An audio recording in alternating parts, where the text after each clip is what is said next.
Good morning, everyone. Yes, one more time. Okay, welcome to day 2 of this magnificent summit. Did you guys have a good time yesterday? Did you learn? Was it worthwhile? Okay. I'm really pleased to hear that. I know we are so excited to have you all here. This day is going to be another amazing day, and I just want to make sure that you all know what an incredible day this is going to be. Today's theme is going to be innovations. Yesterday's theme was it takes everyone or everyone together. And we heard some fabulous, fabulous speakers and panelists yesterday. We heard from San Jose Mayor and Oakland Mayor talking about all the wonderful innovations that they're doing there too, acknowledging that it takes everybody if you're going to have a successful and sustainable comprehensive plan. If you're going to have a substantial and successful impact on our community and on our young people. And speaking of young people, how incredible were our young leaders from yesterday? Can we give them a round of applause?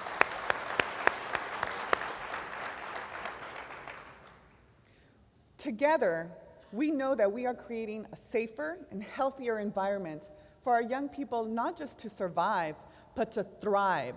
And this is what gives us optimism and hope. We know that together we can make a difference. We also know that we have to be innovative. We know that things that were working in the past are no longer working for us in the present, and they will definitely not work for us in the future. And this is why innovations is critical to our mission. You're going to see another video today. This time it's going to be from our sites of our community-based violence prevention. So we're excited to show that. I want to remind you that, like yesterday, you're going to have the option of attending numerous workshops, diverse workshops, that are going to talk about all the wonderful work that are being done throughout the different sites that are represented here, as well as the different work that is being done across the Americas. We know that violence has no borders. Because of that, we're going to have a very interesting panel that was done in conjunction with our friends at the World Bank and USAID. So we're really excited to have our international representatives here as well. Let's give them a round of applause.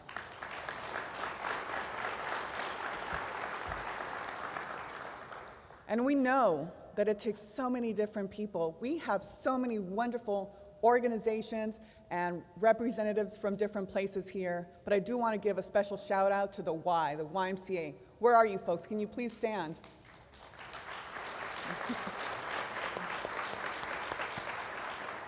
It does truly take a village. We heard from Commissioner Evans, and I don't know if you guys caught this, but it's something that just really resonated with me and has stayed with me. He said that they're innovative in the way that they do law enforcement. He said it is no longer the old-fashioned, tired way of having quotas for tickets. No, now the measure of success in Boston is about working with the community, and how well you work with the community is how it's measured over there. So give a big round of applause to Boston, because that is innovative and that is working. I want to make sure that I give proper due to my boss and my friend, Administrator Robert Listenbee. Mr. Listenbee, it's okay, some people are like, yeah, you can give him an applause now, yeah. Mr. Listenbee is a true champion for young people. He is a true champion of this work and of juvenile justice. Prior to his appointment at OJJDP, Mr. Listenbee was chief of the juvenile unit of the Defender Association of Philadelphia for about 16 years, and he was a trial lawyer with the association for 27 years. He has also been instrumental in creating the Juvenile Defender Association of Pennsylvania. Throughout his career, Mr. Listenbee has served on multiple state and national organizations and commissions that advocate for gender, race, and ethnic fairness in the treatment of juveniles and improvements to juvenile justice policy and juvenile indigent defense, including the National Legal Aid and Defender Association and the National Juvenile Defender Center. Mr. Listenbee was also the co-chair of the Attorney General's National Task Force on Children Exposed to Violence. And I gotta say, I was with him and had the pleasure and honor of serving on that task force. He was also a member of the Federal Advisory Committee on Juvenile Justice, which advises the President and Congress what works, what doesn't, what needs to be pursued, what shouldn't. He received his BA degree from Harvard University and his law degree from the Bolt Hall School of Law at the University of California, Berkeley. As you can tell, this does not do him justice. All the work that he does, all the commitment and the passion that he has for our young people and for our field and for our work is absolutely extraordinary. It is my great pleasure and honor to present to you Administrator Robert Listenbee.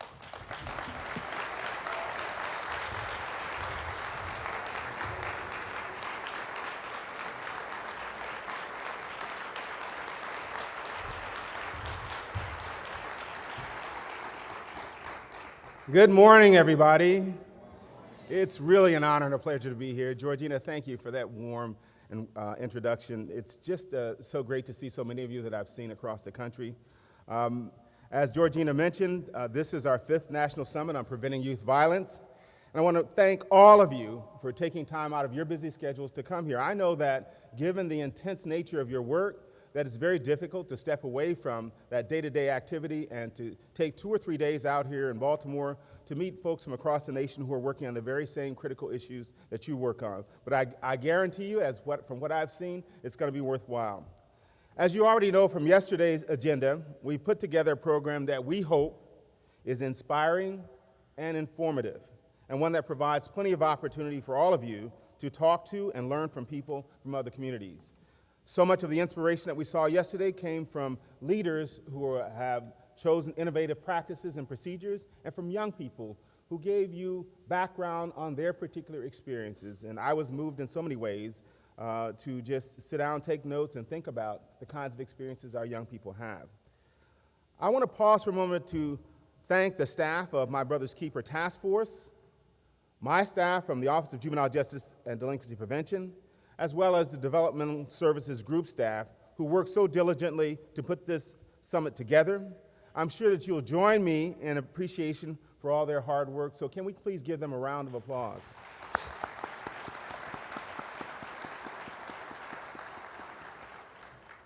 I'd also like to thank the representatives from each of the violence prevention demonstration sites for everything that you're doing every day to provide more opportunities for our youth to succeed and create a brighter future for your communities. And I would like to give special thanks to the youth who joined us yesterday.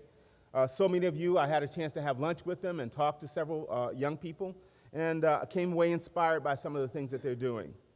We're so grateful for your participation. We want to thank you for bringing your voices, your inspiration, your spirit to this gathering. We know that trauma that results from witnessing violence or experiencing violence is an intensely personal experience. People who experience it can have the course of their lives change and be left with lifelong emotions and psychological scars. I was inspired to get involved in this work and to stay involved in this work by a person by the name of Dorothy Jonathan Speight. She is the leader and founder of Mothers in Charge. She didn't remember how she inspired me. We were together in 2007 at a violence prevention conference in Philadelphia, and she told her story about how her son had been tragically killed. And I listened to her, and I promised myself that I would do everything I could in whatever endeavor I was going to be engaged in the future to make sure that when I reported back to her that she would know that I had done something well and done something positive to try and address violence in our country. Yesterday, I had the honor and pleasure of seeing her for the first time in about 8 years. We were just sitting next to each other at a table. And I told her, and she was shocked, that she had inspired me to work so hard that most days when I've had questions about whether I should go forward, she was sitting on my shoulder, and I was thinking, doggone it, what am I going to tell Dorothy when I see her next? But Ms. Speight, if you're present here in the audience, would you please just stand up or raise your hand so you can be acknowledged? There you are.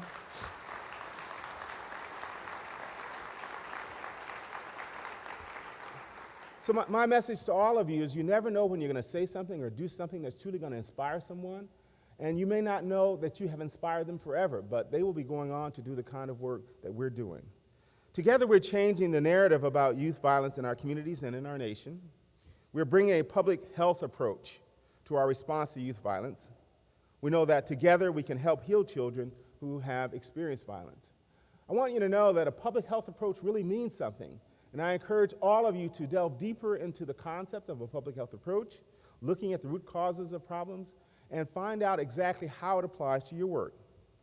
Projects such as Becoming a Man, or BAM, in Chicago, a school-based intervention program for struggling students that provides cognitive behavioral therapy and intensive math tutoring to improve academic achievement, are showing promise.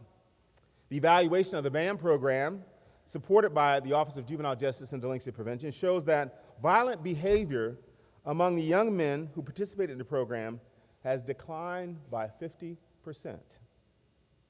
Furthermore, on-time graduation rates are up nearly 20%. I got to tell you, this is really great news. This is really great news. So as you're looking for innovations, consider the BAM program. Similarly, you've built relationships with young people in your own communities and have identified ways to reduce violence. You're bringing everyone to the table. I mean everyone. Having young people at the table means they're sitting there and they have not only something to say, but a right to participate, and that their views are going to be taken seriously. You're bringing everyone to this table and giving them a voice. Everyone includes also the mayors, law enforcement, the courts, teachers, social welfare, the business community, faith community, parents, prosecutors, public defenders, and especially young people. Your communities have secured local buy-in. By buy-in, people have said they want to follow up on this, they believe in it, and they're going to consider this approach. You've taken ownership of the means for change. You've demanded accountability, and you're seeking results. Yesterday, John Jay College released survey findings drawn from interviews with community leaders from 15 forum cities. They said they believe that the forum develops greater opportunities for youth, more effective violence prevention approaches, improved perceptions of law enforcement, and broader engagement of community members. My message to you today is to stay the course. You're seeing the results of your efforts. Through your hard work and collaboration over the past 6 years, you built momentum. My challenge to you is to sustain this momentum and to achieve the goals embedded in your strategic plans. It took a long time to work through those plans, to find ways that could work in your community. We know that one size doesn't fit all, and you had to tailor approaches that other people had in other communities to exactly what was going on in your community. Now that you have that, we're asking you to stay the course. Childhood should not be marred by violence, crime, or abuse. Reducing youth violence in our communities is a top priority for the Department of Justice and will remain a priority.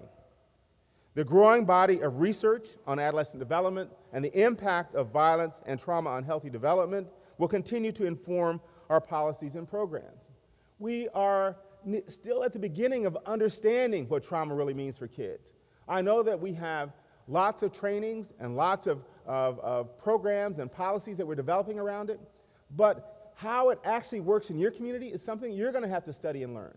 How you can apply some of the programs that we've heard about, such as Healing Hurt People, or going right to the hospital and seeing what happens to kids who still live after the violence has impacted them, that's something you're going to have to find in your communities and figure out how it works.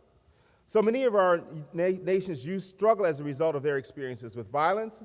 Moreover, this nation pays a very heavy price for that lost talent and energy. Research also has shown us that youth who are exposed to violence often go on to be victims and also to victimize others when they get older. Unfortunately, many of these kids also become involved in our criminal and juvenile justice systems. What are we advocating? We're advocating screening and treatment for all young people who have been exposed to violence. Why? Because that way we can figure out which ones have been impacted and have suffered trauma, which ones are resilient, because many are and are not really impacted the same way by that violence. Every young person deserves and must receive a developmentally appropriate and trauma-informed way of addressing their issues and concerns. As you know, one department or agency alone will never solve the problem. The challenges are too complex and require more resources and expertise than any one agency possesses. Presently, at the federal level, 9 agencies are involved in our youth violence prevention work, and we will continue to work together and to expand our efforts. And as many of you know, in the Forum Site cities, not only are we together at the national level, but when we come to the Forum cities, we bring out the representatives of our respective agencies right there in the cities where you are located, so that you can collaborate with them and continue to collaborate after those of us who are at the federal level leave your place. Also, we have another example of innovation. The Office of Juvenile Justice and Delinquency Prevention and the Office for Victims of Crime have partnered on the Supporting Male Survivors of Violence initiative. 12 cities were chosen to provide holistic, trauma-informed services for youth of color and other underserved youth to help them break the cycle of violence and promote their healing. Representatives from the 12 cities are here with us today, and believe me, this is a major innovation. Why? Because young men often don't consider themselves to be victims or survivors. They think that's somebody over there. And the fact that we're reaching out to them now and asking them to get the proper treatment that they need in order to break that cycle of violence is something that's truly innovative. We're finding solutions that work. Once we saw troubled youth as a problem, today we embrace the vision that youth violence is not inevitable, that youth violence can be solved. Each of you is involved in important work that is transforming your communities, and we want to stand with you. Together, we are offering our children, our families, and our neighborhoods hope where little or none existed before. And we're building a better future for our nation. President Obama has said, change will not come if we wait for some other person or some other time. We are the ones, and we've been waiting for. We are the change that we see. So with that, I thank you, and I'd like to take this opportunity now to introduce our next speaker. Our next speaker is the Secretary of Labor, Thomas E. Perez. Secretary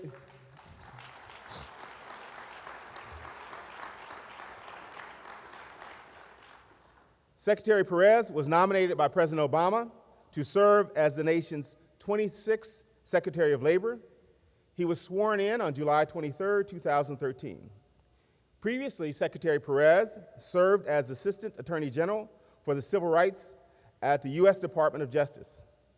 During his tenure of nearly 4 years, he oversaw the effort to restore and expand the division's achievements.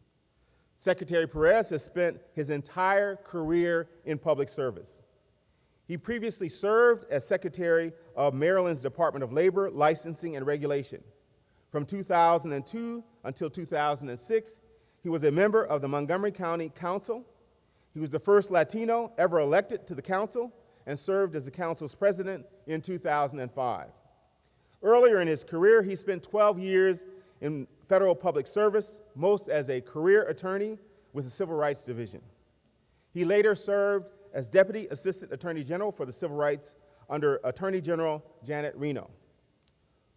For the final 2 years of the Clinton administration, he served as the Director of the Office for Civil Rights at the U.S. Department of Health and Human Services. Secretary Perez was also a law professor for 6 years at the University of Maryland School of Law and was a part-time professor at the George Washington School of Public Health. He received a bachelor's degree from Brown University in 1983, and in 1987, he received both a master's of public policy from Harvard University's Kennedy F. School of Government and a Juris Doctorate from Harvard Law School. He lives in Maryland with his wife, Anne Marie Stoutenmeyer, an attorney with the Washington Legal Clinic for Homeless, and their 3 children. Please join me in welcoming Secretary Perez to the podium.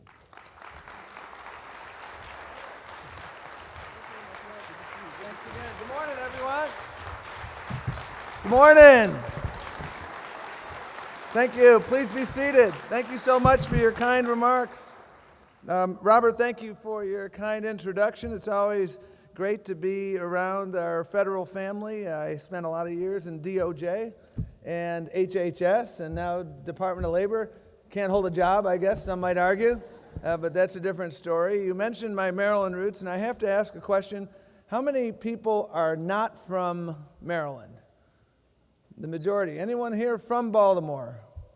Oh, I got to take a moment on behalf of my folks and friends from Baltimore to give you some context on where we are for this great conference. And it is an honor to be here because I've lived in Maryland for over a quarter century, and I spent the better part of a decade, from 2001 to 2009, working right here in Baltimore. And it was a labor of love.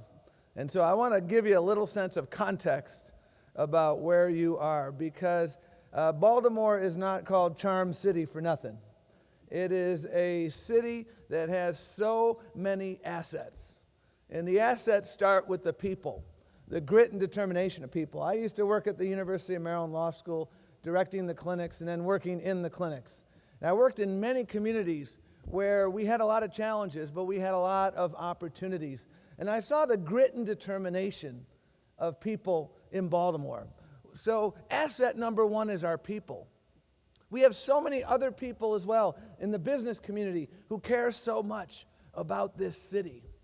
And we have had a storied history. If you go back in time, you will see that there was a point in our nation's history where Baltimore was the second largest port of entry for immigrants after Ellis Island. And so we have a long tradition here in Baltimore City of welcoming people from all over the world. And we've had a tremendous amount of economic activity where Baltimore City was indeed the epicenter. And that is why I loved working here. But at the same time, we have to acknowledge that we've had some chronic challenges, because Baltimore embodies America at its best, and Baltimore embodies many of the challenges confronting other communities, urban, suburban, and rural across America. I'll never forget the time I spent here last spring, because the unrest of last spring tore my heart out on a very personal level, because I spent a lot of time when I was at the University of Maryland Law School working in the affected communities. And so I know a lot of people here, and I know what it did to the city. And I came up here because the president asked me to help coordinate our federal activities here in Baltimore. And I'll never forget my visits. I came up here with Arnie Duncan, then the education secretary. We went to a school called Frederick Douglass High School in West Baltimore, a remarkable school with remarkable kids. And I'm a firm believer that if you're going to make progress, you've got to listen to people. I haven't had an original idea in years, and I pride myself on being a good listener. And I remember vividly listening to the young people in Baltimore at Frederick Douglass, one of whom said, you know what, I got game, but there are these other schools where they have all the AP offerings and we don't. I want to be more challenged. Heard from a young woman who said, you know, I want to be a nurse, but I don't know anybody who is a nurse. Heard from another person who said, you know, I'm late for school very frequently because I can't sleep at night because of the gunshots. And these meetings ring in my mind as if they were yesterday, my friends. Because again, a city with great promise, a city with great assets, and a city that is bound and determined to turn that moment into a movement to build a new normal here in Baltimore and set an example for the country. And that grit and determination, out of a moment, come a movement. That grit and determination of this city is where you sit right now. And that's why I'm so proud to be back here. And I'm so proud of the fact that we're hosting this event right here in this city, because so many of the opportunities and challenges we talk about occur and exist here. Baltimore is a microcosm of what is so great about America, and it is a microcosm of the unfinished business of America. That journey that started in the Revolutionary War, the journey to form a more perfect union. And as we talk about the issue of youth violence, it strikes me that where we need to start is we need to summon our values that inform everything that we do, and basic operating principles that inform or should inform every single thing that we do.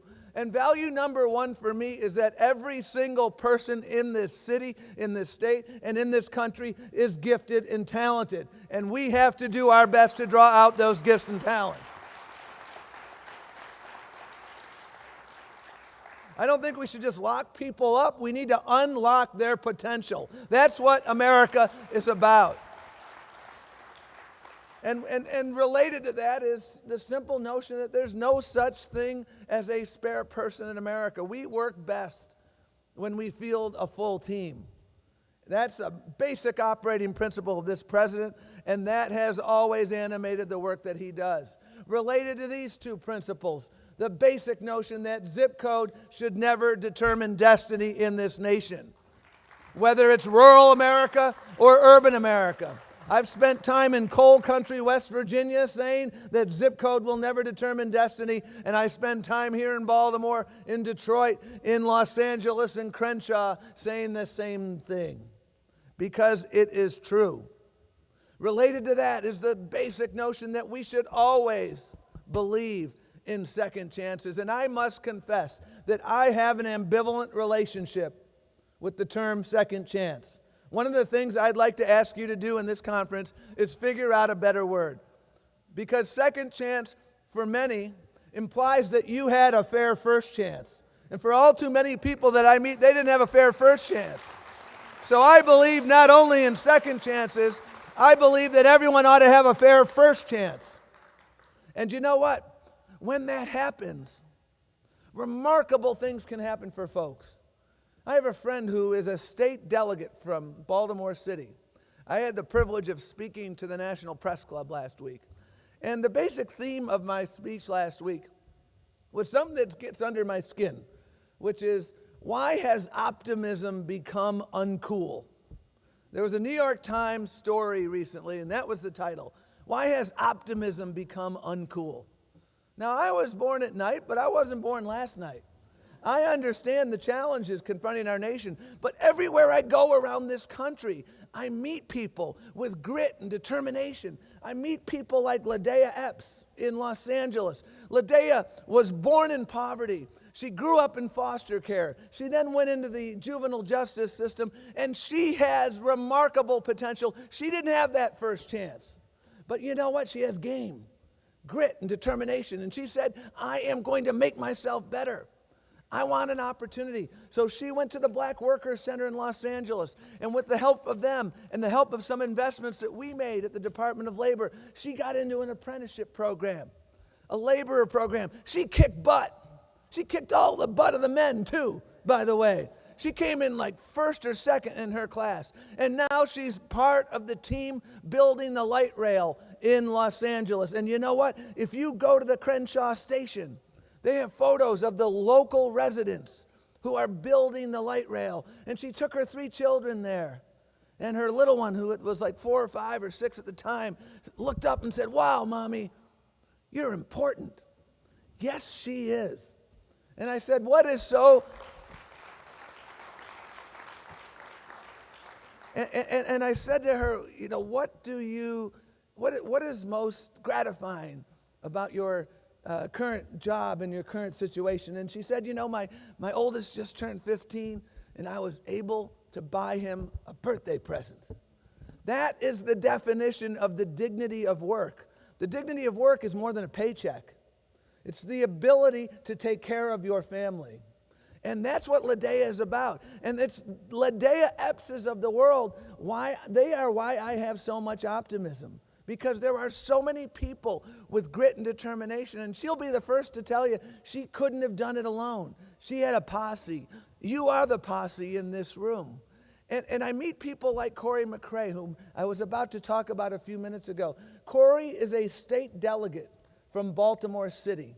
And when I went to the press club last week, I was talking about why I'm chronically optimistic about America. And I'm chronically optimistic about America because of people like Ladea and because of people like Corey. Because Corey grew up here in Baltimore City. Corey spent his 18th birthday in the Baltimore City jail. And Corey had a mother who said, you know what?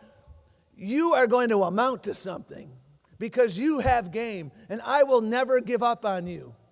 And she called, actually, my old office. I was unaware of this, so I'm not trying to take credit for it. But she called my old office, the Department of Labor.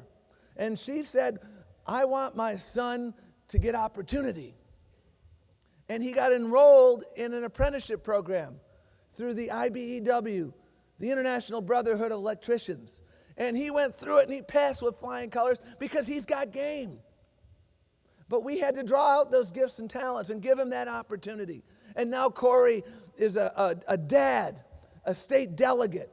And one of the bills that he passed last year, first-term state delegates in Maryland seldom get their bills passed. But Corey's bill got passed last year. And you know what it was? It was a bill granting voting rights to people who have paid their debt to society. 40,000 people benefiting from the work that Corey did. And it was passed, and he had to overcome one more hurdle because our governor vetoed it. Bad move, dumb move, but they overrode the veto. That's what this is about, folks. That's why I said we have to summon our basic principles. Every person is gifted and talented. There is no such thing as a spare person in America. Zip code should never determine destiny. And we all do believe in second chances, and you need to help me build a better word because we have to make sure that everyone has a fair first chance. And those are some of our basic principles. But I'll tell you, as someone whose family came here from the Dominican Republic, the thing that my folks hammered into me, and the next core operating principle, is that education is always the great equalizer. My father died 42 years ago tomorrow, June 29th, 1974. And he died, he worked his way to an early grave because he had taken a second job. I'm the youngest of 5, and it was college time, and he didn't have enough money. So he had 2 jobs, and he was working day and night. And unfortunately, he had a bad ticker. And so they taught me, though, and I was the beneficiary of things like Pell Grants that enabled me to get through. But we need to understand, as we're moving forward with strategies for young people, that education is indeed the great equalizer. And education here in Baltimore, one of the first things we talked about in the aftermath of the unrest is we need to introduce programs like P-TECH here in Baltimore. For those of you unaware of P-TECH, P-TECH is a wonderful partnership. And I have to give kudos to IBM because it is an open source concept. And it is a simple concept of 6-year high school. It started in Brooklyn. Any of you from New York City, you may have been to the P-TECH school. And what it is the basic notion that we are going to partner with a business. In this case, in P-TECH in New York, it was IBM. And so it addresses the issue of making sure you have a curriculum that's relevant to in-demand skills. It also gives you an opportunity to have a mentor. Because that woman I met at Frederick Douglass High School who said, I want to be a nurse, but I don't know anyone who's a nurse. One of the challenges we have to overcome is people have game, but they don't have a Rolodex. Now, this is the moment in time where for all of you under 25, I have to explain what a Rolodex is. For all of you who are over 30, would you turn to the person next to you under 30 and explain what a Rolodex is? That would be really helpful to me. Okay? A Rolodex is, you got to have access. Thank you. Take a minute or two to explain that after I'm done. Because I realized after I used that term that I was an old fart. Okay? So there you go. A Rolodex is what I had when I had my brother's friends who said, hey, Tom, I'll get you a job at Sears because I know you need a summer job. Or I'll get you a job at the highway department. It's people I could call on to get work and get opportunity. And those Rolodex, some people call it social capital. That's it's not abundant in Sandtown. It's not abundant in Flint. It's not abundant in Georgetown, in Detroit. It's not abundant in Crenshaw. And that's why we have to work on that. And so that is what it's all about. P-TECH is about a 6-year high school where you have a rigorous curriculum giving you an opportunity, if you so use it, to go and get your associate's degree free of charge and an interview with a job. And you know what? I went to Serra Good Academy in Chicago. It was a school that was high poverty, high minority, high performing. Anyone who says that those 3 can't happen in America is full of it because we see it everywhere. High poverty, high minority, high performing. And that's what it's about. education is the great equalizer. And the innovative work that IBM is doing. And I'm so excited that it's coming here both to West Baltimore and to East Baltimore, because those kids who are at Douglas, those kids who are at Dunbar in East Baltimore, they deserve access to that opportunity. And you have been working so hard at so many levels.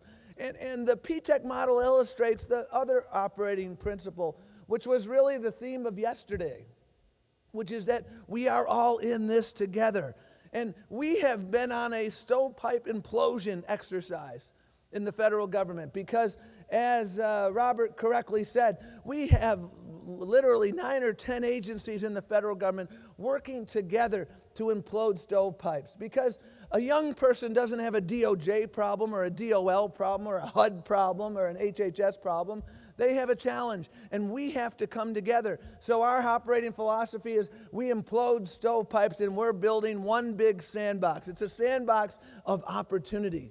And so we're all in it together at a federal level, doing the same things at state and local levels. And I had the privilege of working at local government and at a state level as well. And I'm observing the stovepipe implosion at a state level, and it is so exciting. Watching the engagement of public health officials here in Baltimore and elsewhere, because this is indeed a public health challenge. And that young woman that I met at Frederick Douglass talking about how she can't sleep at night, we have to understand the public health dimension of these challenges if we are to succeed. We have to make sure we continue to engage educators, faith leaders, NGOs, all of you, because you know what? You are all in the front lines. You have so much to bring to the table. And we have to do, as I mentioned before, we have to make sure we listen to the voices of youth, because all too frequently we adults talk at young people as opposed to listening with young people and learning from young people. And I want to say to all the young people who are here, thank you for being a serial activist. Make sure you're holding us accountable. Make sure you're telling us what we're doing right and, more importantly, what we're doing wrong, so that we can learn from you. Because you know what? I'll say it again. I've seldom had an original idea in my life, but I do pride myself on being a good listener. And we refer to ourselves, and this is my next principle of engagement, and it's a principle that every single agency uses. We are the Department of Labor. You heard from John King, the Department of Education. You will hear from Julian Castro, the Department of Housing and Urban Development. We are all the Department of Opportunity. And we have to make sure that opportunity is indeed available for everyone. And I am a firm believer that if you want to move forward on youth violence prevention, we have to make sure that we provide people career pathways, job opportunities, so people like Corey McRae can go and get that IBEW certificate and punch their ticket to the middle class. That is why we invest so much money. And we just announced last week over $60 million in grants to help catalyze partnerships of folks like you, people in the communities, workforce systems, NGOs, faith communities, state and local governments working together with businesses and labor unions to help make sure that people with a criminal history have access to opportunity, that people who are disengaged youth, 17 to 29, have access to opportunity. And we want to take the models that work and scale them and sustain them. We want to do the same thing with summer jobs, because we know from the evidence that summer jobs are not simply an opportunity for people to work for 8 weeks in a summer. They are an opportunity for folks to start understanding and developing the importance, and again, this is another word I need your help on. Soft skills. I hate that term. Let's call it essential skills, showing up on time, being part of a team, understanding DEFCON 1, understanding that there's no I in team. That's the essential skills. And we know from our experiences here in Baltimore and across the country that summer jobs provide not only the opportunities to move forward, but they provide incredible opportunities for folks to get those skills that are truly skills for life. And what we also know that when you're involved in a summer job, it dramatically decreases the likelihood of your involvement in the criminal justice system. As you know, I am sure, a study in Chicago showed that getting into a summer jobs program decreased violence for these young people by 43% over 16 months. A study out of New York showed that a summer job program decreased the probability of incarceration by 10% and the probability of mortality by 20%. Summer and after-school job programs are critically important as well. There is absolutely nothing soft. There is nothing soft about leadership, teamwork, punctuality, and problem solving. There's nothing soft about showing up on time and learning to play well with others. You know that grade you used to get in preschool, plays well with others? Well, you know what? That's a pretty important grade in adulthood as well.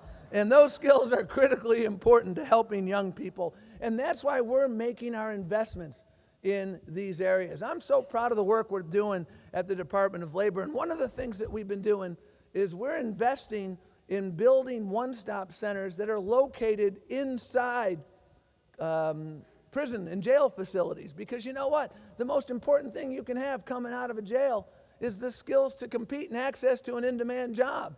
So why don't we start when you are in jail? Let's keep you out of jail. Okay, we understand that. But if you are in jail, let's start by making sure you are able to succeed when you get out. The key to success, or a key to success in Baltimore, is re-entry at scale.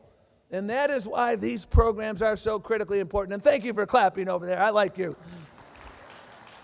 So, you know, I come to you with chronic optimism because I see the work that you're doing. And I also see your commitment to innovation. Today is about innovation, and I heard you mention Commissioner Evans. I used to work for Senator Kennedy, and I used to take people up to Boston in the late 90s when I was working for Senator Kennedy because they were trying to figure out how was it that Boston went 2 or 3 years without having one young person killed with a gun. 2 or 3 years. And I'll tell you what they didn't do. They didn't adopt the lock them up and throw away the key philosophy. You know, if every tool in your toolbox is a hammer, pretty soon everything starts looking like a nail. And that's not their philosophy. We need to do away with that. What they did was they were smart in these issues. Accountability was key. So if you got in the juvenile justice system and you were given a curfew and you had to be home by 9 o'clock, guess what? The week after, people were knocking on your door at 9:01 to see if you were there. And that sort of accountability made a difference. And then the partnerships with the police so that they could see the police in a different light. That helped to transform the world. The holistic approach. So we know, we've seen what has worked. And the key is to scale and sustain. And today is all about innovation. And my colleagues at the Department of Justice have had innovation as their middle name, helping to promote and support the innovation that is in this room. And I leave you with this thought. In life, it is really important to understand, you know, where we are. And I understand that there's, maybe a tendency or, you have moments where you lose another member of your community and you can't help but feel down. You wonder if, what direction the nation is heading in. And, one of my favorite people in the world is a guy named Walter Isaacson. He's a writer. He's a storyteller is what he is. And he's written a lot of biographies about a lot of people that you know. And one of the biographies that he wrote was of a guy named Albert Einstein. Pretty smart guy, from what I'm told. And Albert Einstein came here to escape Nazi Germany. And Walter tells a story of Albert Einstein writing a letter to his son in the 50s, in the height of the McCarthy era. The McCarthy era was Senator Joe McCarthy from Wisconsin, who was going on these witch hunts, really dividing the nation. And he wrote a letter saying to his son, I don't know what's wrong with America. I'm feeling like I'm having a flashback to Nazi Germany and what went on there. And then about a year later, he writes a letter to his son, another letter. And he says, this country is amazing. Just when you think America is about to fall off a cliff, there's this gyroscope. And the gyroscope reorients America and we get back on track. Because by the time he wrote this next letter, Joe McCarthy had been censured. The rational folks had risen up, and America was back on track. And the gyroscope is not a piece of technology. The gyroscope is all of you, because you are the gyroscope. And when you marshal the collective power of we in communities to understand and innovate and partner around the issues of youth violence, the sky is the limit. And we're in this moment in time, not simply here in Baltimore, but across the country, where there is a bipartisan recognition that we have over-incarcerated in this country. We have too many hammers in our toolbox, and everything did look like a nail, and that was wrong. And so on the left and on the right, and in between, there's that understanding that we need to take this gyroscope and shift it back. And you are in that front line. And the key here is to make sure we all understand that while you may play a different instrument, you may be with an NGO, you may be in local government, you may be a mayor, you may be with the Department of Justice or the Department of Labor, you may be with Johns Hopkins Hospital, the most prolific, the biggest private employer in Maryland, and the most prolific employer of people with a criminal history, and they will tell you that it is not an act of charity, it's an act of enlightened self-interest, because the people with a criminal history are some of their most loyal and effective employees up and down the food chain, right here at Johns Hopkins. And I bring that story up because they play a different instrument, but we are all part of the same orchestra. And what we need to do out of this conference is to make sure that this orchestra keeps getting more people playing more instruments, more businesses who are hiring, more faith leaders who are engaged, more public health officials who are understanding the public health dimension of this problem, more stovepipe implosion at every single level. And when we do that, and as we do that, and I see it everywhere, I am confident that this gyroscope will continue to right the ship. And I am confident that our core values, those first principles that I articulated about zip code, about opportunity, those principles will continue to become the reality in this country, but only with your help. The arc of the moral universe is long, but it bends toward justice. But as you well know from what you do every single day, it does not bend on its own. Let's bend it together. Thank you very much. Thank you.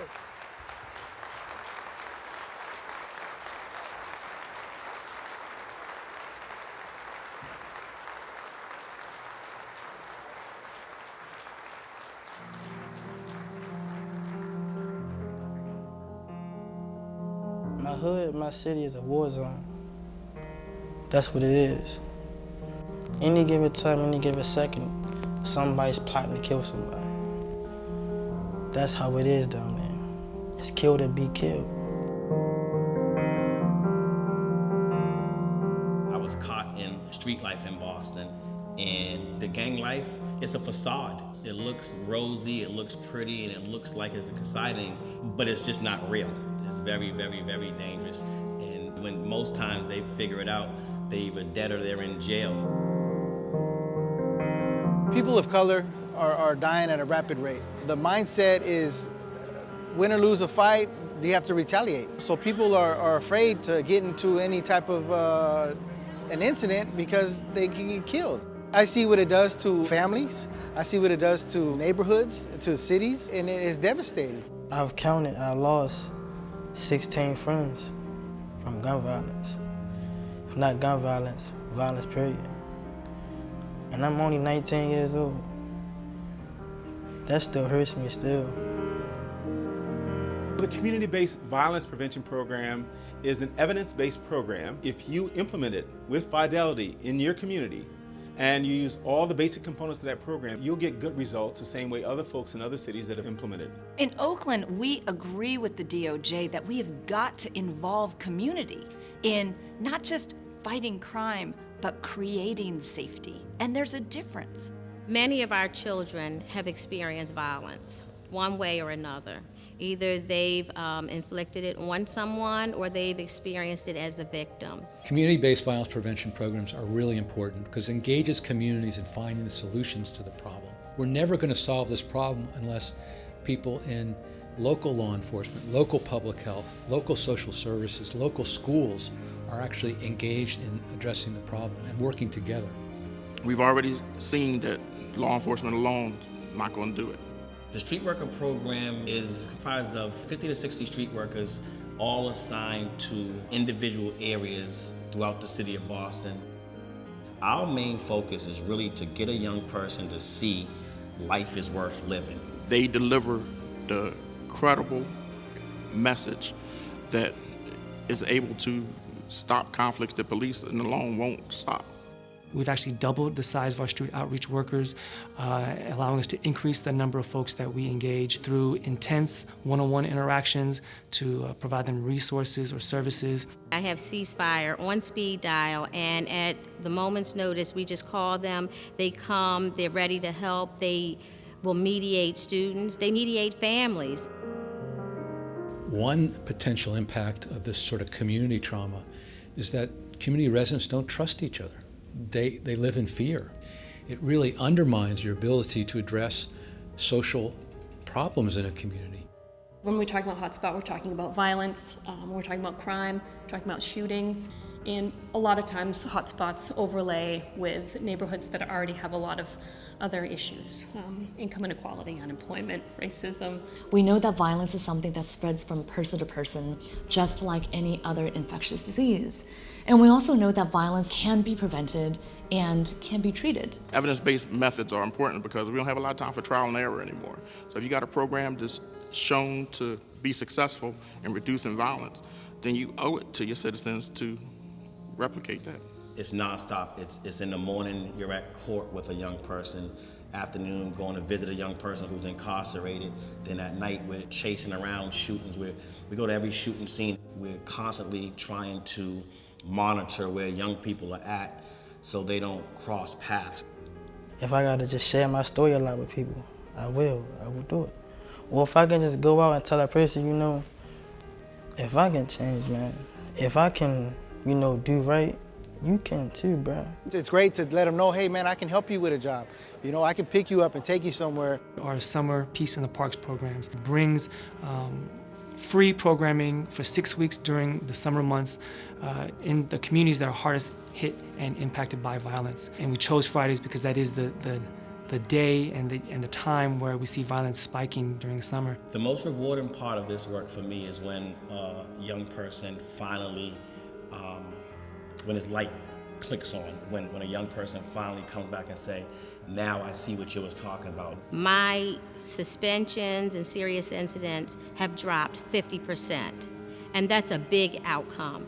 Between 2012 and 2015, we have seen a 39% reductions in our homicides and shootings.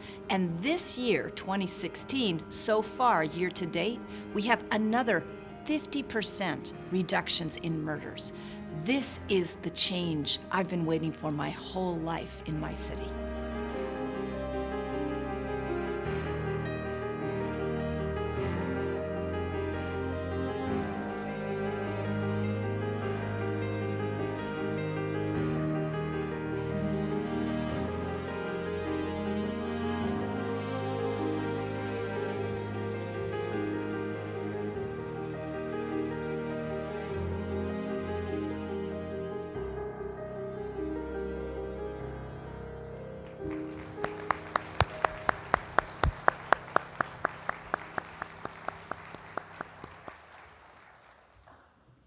Before I begin, let me just say, let's have another round of applause for that inspiring message from Secretary Perez.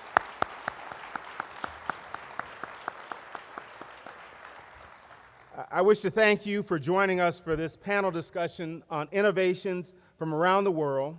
Over the next 40 to 45 minutes, we're going to talk about how communities in other countries are building relationships, incorporating the research on adolescent development and behavior into their strategic plans, and interrupting the cycle of violence.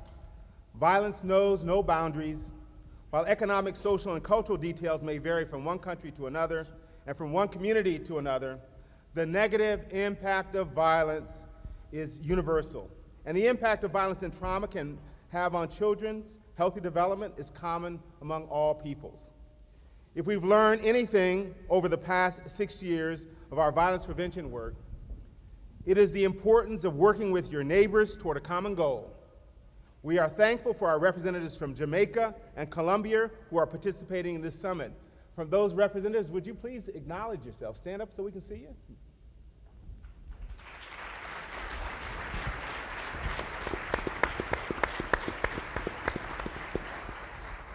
They are here today to share the challenges and victories of their violence prevention work in their communities. We will talk about our challenges that are unique to their circumstances, but also about experiences that are similar to yours and how they have addressed them. We have a great deal to learn from what they have to tell us. So to begin with, I'm going to ask our panelists to introduce themselves, starting from my immediate right, tell a little bit about your background and your experiences, and then I'm going to address you with questions. All right, thank you very much. My name is Meja. I'm the Secretary of Security of Bogota in Colombia. I come from academia. I used to work for the Universidad de los Andes in the Department of Economics, where I was doing research on impact evaluations of security programs on drug policy. And starting on January 1st, I became the new mayor of Bogota, invited me to join his team. And we are creating the Secretary of Security. In a couple of weeks, we're gonna have that secretary, which is gonna be in charge of all security, prevention, and justice programs in Bogota, Colombia. So I'm very excited to be here. We, as Javier Arango said yesterday in the afternoon, in Colombia, we know a lot about how to fight organized criminal groups linked to drug trafficking, but with the exception probably of Medellin and Cali, we know very little about prevention programs. So I'm here to learn and to get a lot of experiences from you. Thank you. Thank you. My name is Peter Bunting. I was the Minister of National Security from January 2012 to February this year in Jamaica. Jamaica, as many of you may know, has had a tradition of high violence, sort of cocktail of reasons historically, drug gangs, alienation of youth, political tribalism. And when I became minister in January 2012, you know, the tradition of fighting violent crime had been put more and more resources into the police and the military, which in Jamaica is on the streets daily supporting policing. In 2013, I believe it was, Joan brought me to this forum, and Joan Hoffman and the World Bank, and it really provided for me a paradigm shift in how I looked at the whole area of combating violence, and it caused me to shift a lot of emphasis from crime control to crime prevention. And I think we've had some significant successes over that time, and I look forward to sharing that with you this morning. Good morning, everyone. Maciel. It is truly a pleasure and a humble experience to be here with you all. I represent the city of San Jose, California, a beautiful city of 1 million people, extremely diverse. We've been doing the work for 25 years, but there's still so much to learn. We come to these forums with the desire to share and showcase not only our successes, but many of our failures so that you don't repeat them. It's been an honor to work with USAID and World Bank with Joan and have the opportunity to share some of our experiences with El Salvador, with Guatemala, and soon to go to Honduras. I think there's a moral imperative that a country so rich in resources like the United States, that to some extent has also exported these issues back to Central America and Latin America, that we step up and do all we can to address this issue. So I am humbly here with you, Director Listenbee. Thank you. Thank you. And my name is Serra Hoffman. I currently work. Oh, sorry. I don't know that I have to put my mic on. Oh dear. Sorry, Joan. Oh no, I have it on. I just have a soft voice. Anyway, my name is Serra Hoffman. Can you hear me now? No. Okay, sorry. Can you hear me now? Lovely, sorry. My name is Joan Serra Hoffman, and I currently work with the World Bank. We are fiercely advocating a much more robust and comprehensive approach to addressing the problem of youth violence in cities and countries at the national, provincial, and local level. We really bring to the focus a social development lens and recognize that part of our efforts moving forward is, as the Secretary of Labor so eloquently stated, creating environments of social inclusion and opportunity for many of the young people in cities. For me, this is a homecoming. I began my work in the Boston Violence Prevention Program, so it was lovely to see that video up there, and had the privilege of working through the Boston Miracle. So I do know that it can be achieved, and for us, it's just, we're extremely grateful to be able to partner with like-minded colleagues from the Caribbean and Latin America that are working to try and find solutions. Thank you very much to the panelists. I'd like to start with Danielle. If you could describe for us your city and your country's approach to youth violence prevention. So we'll start with you. Thank you. Okay, thank you.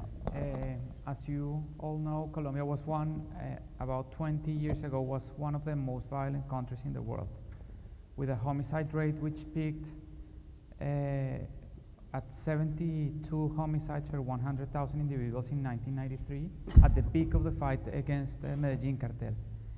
Now Colombia has a homicide rate which is around 27, and Bogota, which is one of the safer cities, big cities in Colombia, has a homicide rate of 17. Medellin, at its worst, had a homicide rate of 420 homicides per 100 individuals in 1993. So the approach to violence prevention in Colombia differs across cities. Medellin has a lot more to learn from.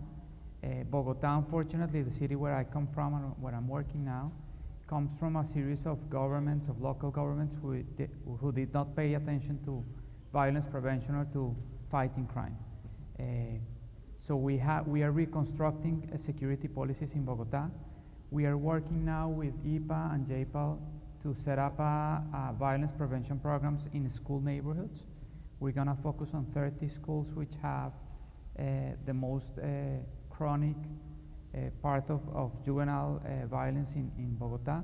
So we're gonna work on prevention policies inside schools and on control policies outside of schools, because drug gangs are using kids to deal with drugs because we have a criminal justice system, and basically they cannot be penalized for doing this. So we are working on prevention inside schools and on control policies outside of schools to fight juvenile crime. Thank you very much, Danielle. Peter, I'm going to come to you next, if you will. What have been some of your greatest successes and challenges? Well, I think one of the biggest challenges we had was the approach to policing by our security forces. It had typically been one of suppression of crime, and it was fighting fire with fire. In fact, we had one of the highest rates, I believe, in the world of police fatal shootings.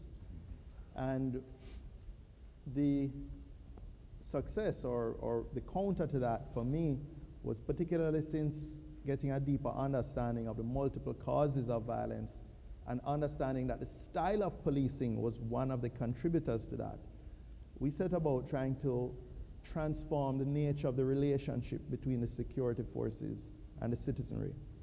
One of the first things we did was to take them out of the paramilitary style of uniform, the body armor and the assault rifles, as much as possible, and downplay that and let the police officers look like civilians. We removed a lot of the sources of friction between the police and the communities. We, for example, decriminalized the possession of small quantities of marijuana. That reduced our arrests and convictions of young people by 14,000 every year. So 14,000 fewer young people were getting criminal records and coming into friction with law enforcement. We eliminated the use of curfews. Curfews are really where you put a community on a lockdown from 6 p.m. to 6 a.m. We used thousands of those every year as a routine part of policing. We have virtually eliminated that. As a result, we changed the way of planning our police operations. Better community relationships led to better planned police operations. And we've reduced our police-involved fatal shootings by about 70%.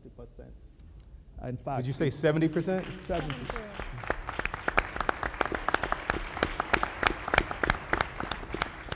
In 2015, we had the lowest level in over 30 years, the lowest number of police fatal shootings. So I think we've made good progress. We have a significant way to go, but perhaps later on I'll speak to one of the initiatives that we use to create a broad-based partnership in the society to move this effort forward. Before we go to our next questioner, Peter, just a question here. You say you learned some of that new approach from right here at the forum? Absolutely. I was minister for about 18 months before I came to this forum, and I had recognized that we were getting diminishing returns from putting more and more police resources. You know, when you listen to the Commissioner of Police or the Chief of Defense Staff, the answer is more equipment, more boots on the ground, more oppressive legislation, that curtails human rights and freedoms. And after 18 months, I said, hold on, this isn't working. And when I came here and I was exposed to the public health approach to violence prevention, treating violence as an epidemic, it was, as I said, really paradigm shifting for me. And it caused me to reorient the whole policy emphasis of the ministry in terms of combating violence. Okay, thank you very much. Mario, let's go to you. Can you tell us a little bit about how you engage communities and young people in your collaborative efforts to address gang violence? You know, within the approach to San Jose, we obviously use the comprehensive approach, but I think the earlier we get at these young youth, Director Listenbee, the better. I mean, this isn't rocket science.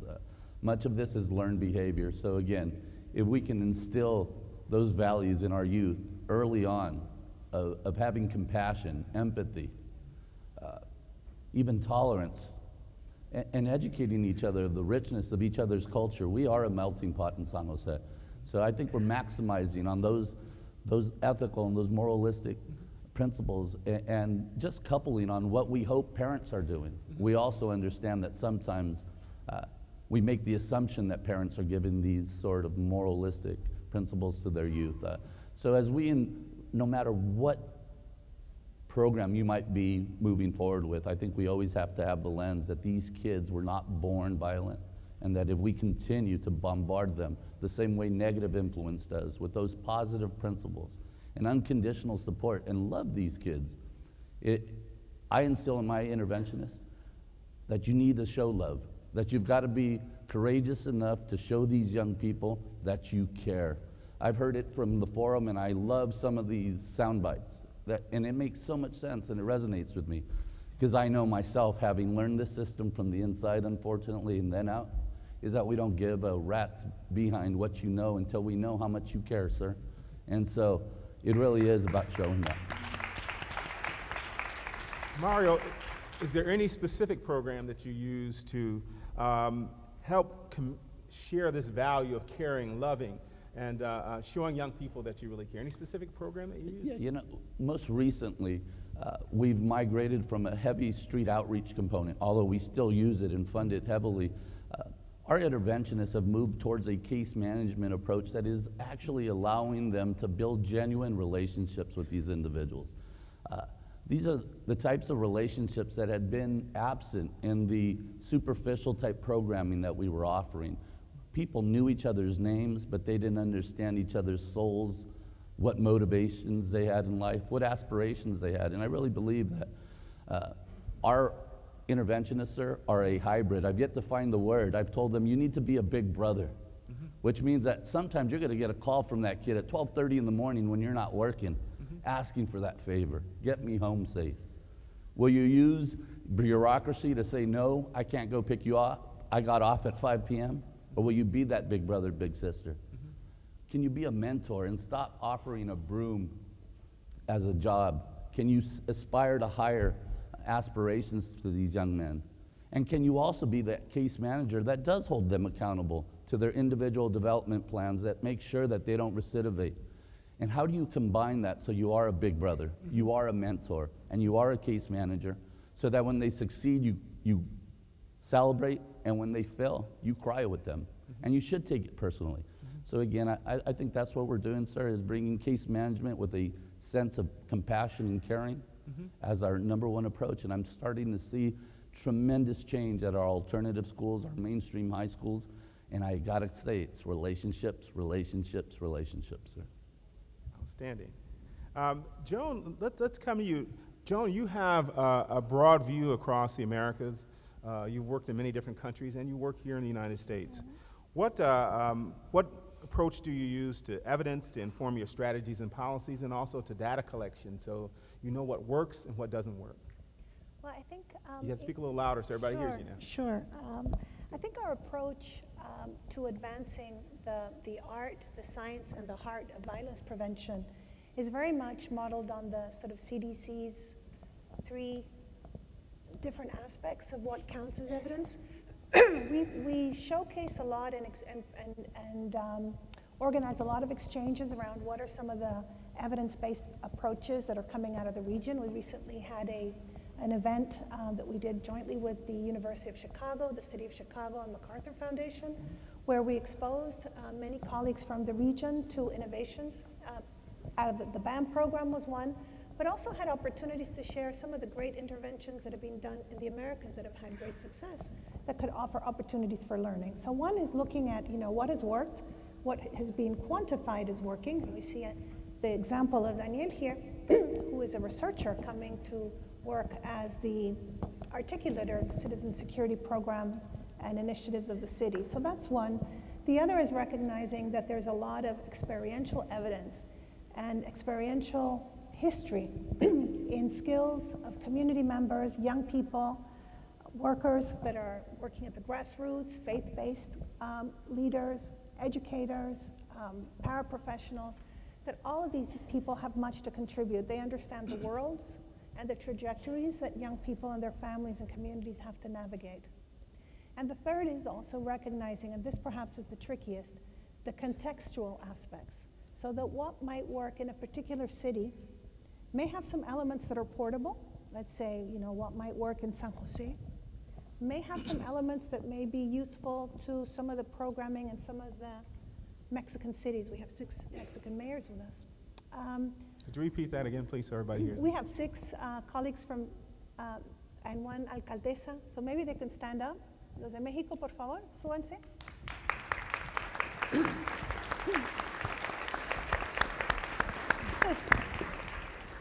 So it's understanding, what aspects of those programs and approaches can be adapted in different settings.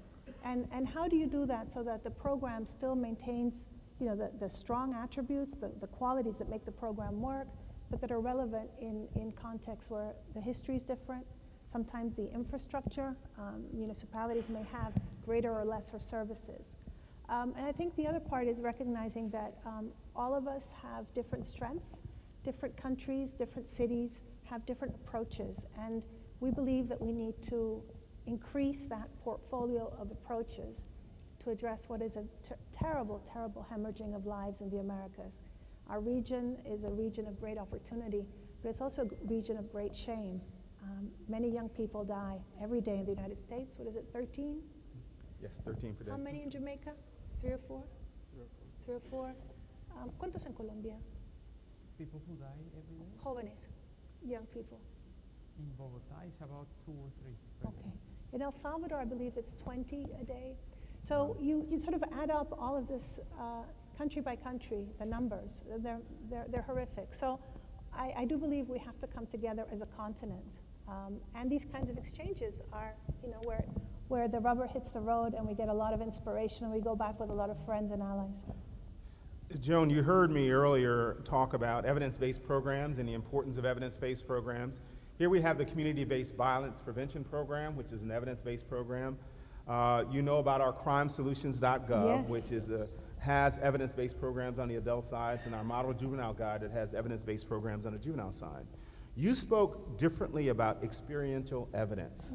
What is the difference between the experiential evidence that you're saying is being used in the Americas and the evidence-based programs that we're talking about here, and how important of a difference is that?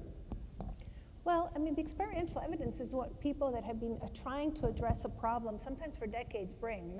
So it's at some level it's intuitive, but it's also a deep knowledge of their communities, of the life processes, the challenges, sometimes the undocumented risk factors, because the surveillance systems aren't there yet to be able to document and quantify problems. And so you bring to it a lifetime of experience. I mean, this is key. And in fact, many of the evidence-based programs came out of valiant efforts. BAM was a couple of young therapists, I believe, working together in the schools and refining their methodology until it was ready to be evaluated, and then, wow, it had these impressive results. It was equally impressive 5 years ago, but 5 years ago, nobody had evaluated it, right? So it brought the best practices in terms of youth development, this notion of the passages and the transition to a healthy and positive and vibrant masculinity, aspects of CBT were all rolled into this program. So for us is how do we move evidence-based programming that make it to the Crime Solutions website, but also how do we encourage initiatives that the city of Bogota is full of them, so is Jamaica, and cities like Medellin, communities in Mexico that are doing great work. How do we fortify those initiatives? How do we provide the resources so that they can then evaluate and help us increase the toolbox, both by eliminating things that don't work or don't work as well, or work under very specific circumstances only for certain populations, and then bringing together greater offerings to what a city planner, what an education person, what a community activist, what a young leader should be involved in. So I don't know if I answered your question, but I did my best. I think you did. Thank you very much. Daniel, I'm coming to you next, and Peter, I'm coming to you as soon as I finish with the question with Daniel. Daniel, how do you engage, what have you learned from efforts of other cities and countries in the Americas and beyond that you've applied in Bogota and also in Colombia? Well, this is a new government in Bogota, so we are trying to set up a system where we approach juvenile crime with the best practices. As I said, Bogota, differently from Medellin and Cali, has no experience on violence prevention. The past governments in Bogota have applied a lot of cheap talk to violence prevention programs, so we are trying to set up, I was talking yesterday, we have a range of experiences from the US, from other cities in Latin America, and we need to choose one and apply it. And we're gonna do a rigorous impact evaluation of these policies. Most probably it's going to be the Chicago experience, that the experience that we're going to be applying, and we need a lot of help, a lot of technical supports. We have the resources to implement these strategies, but we don't have the technical capabilities and the knowledge about how to implement these violence prevention programs in Bogota. What kind of technical assistance do you see that our partners here and colleagues here might bring to Bogota? Well, this room is full of people who know about different programs, who have applied these programs, who have evaluated these programs. And we cannot, I don't know what the word for this is, no nos podemos equivocar, we can't make mistakes. We cannot make mistakes because we come from 12 years where almost no programs have been applied to violence prevention programs. So we are trying not to make mistakes, and we are trying to implement the best program in schools and in different neighborhoods in Bogota who have very high crime rates. And we are here, as I said at the beginning, to learn what the best experiences are. Thank you. Peter, you talked about the fact that law enforcement in your country has reduced its use of sort of paramilitary approach to addressing issues of youth violence. Can you tell us a little bit about the reactions of law enforcement to this different approach? Do they still feel safe when they're operating outside of that normal kind of, or what for them was a normal approach to addressing these issues? And have they embraced some of the new approaches? Well, one of the most difficult things to do was to change the culture that had developed within law enforcement over decades. And, you know, like your Secretary of Labor, I may not have many original ideas, but I'm a quick adopter of good ideas. And so when we came here, I think it was in September. Yes, it was. And learn about this. The first thing I did was go back, and by January, we had our own national forum on youth violence prevention in Jamaica.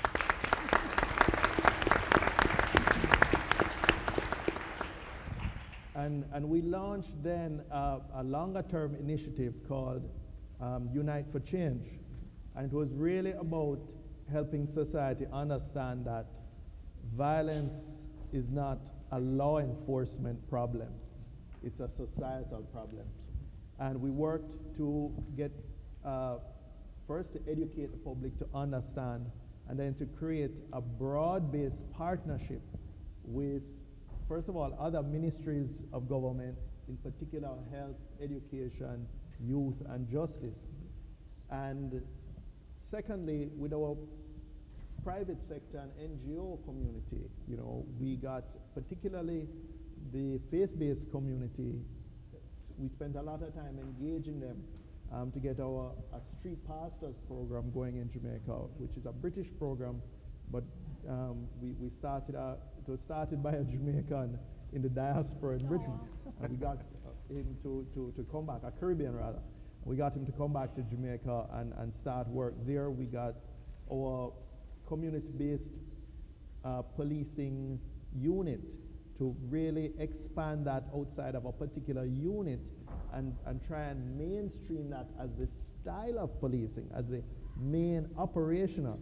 You know, we tended to have, you know, these guys were off in a corner somewhere, and we call them in, you know, to set up youth clubs and that sort of thing. And we tried to get that culture change going to say, look, this is what the average person must be doing. The SWAT team guy must be the guy who is off in the corner. And yes, you may need him, but you only call him out when you need that tiered response capability and mainstream community policing. So it was both, in a sense, a challenge to change that culture, and it's only beginning to change, because I think we, you know, obviously culture, you know, as they say, culture eats strategy for breakfast all the time. So you have to work on the culture, but I think we're beginning to see that culture change take place, importantly in the security forces first, and in the broader society. Thank you very much. Joan, would you summarize for us some of the major points that we've had here that we've talked about? Oh my goodness. Well, I think one is that violence is a hemispheric challenge that we see in all cities, in the Caribbean, in Colombia, Latin America, and in many cities in the United States, represented here by San Jose. Second, that we all share the belief that it's preventable, even if perhaps our efforts at first have shortchanged prevention at the cost of specific, more narrow interventions. I think there's a recognition as well that we need to involve a broad sector of society, a multitude of sectors moving forward, but moving forward in a way that's also very targeted. Daniel talked about some specific interventions that he's going to be developing in high-risk communities with specific school populations. Minister Bunting talked about the need to transform the cultures of law enforcement and also mobilize broad sectors of society. And that's been the business of how San Jose has carried out its business from the start, sort of mobilizing broad sectors. So I think that's another.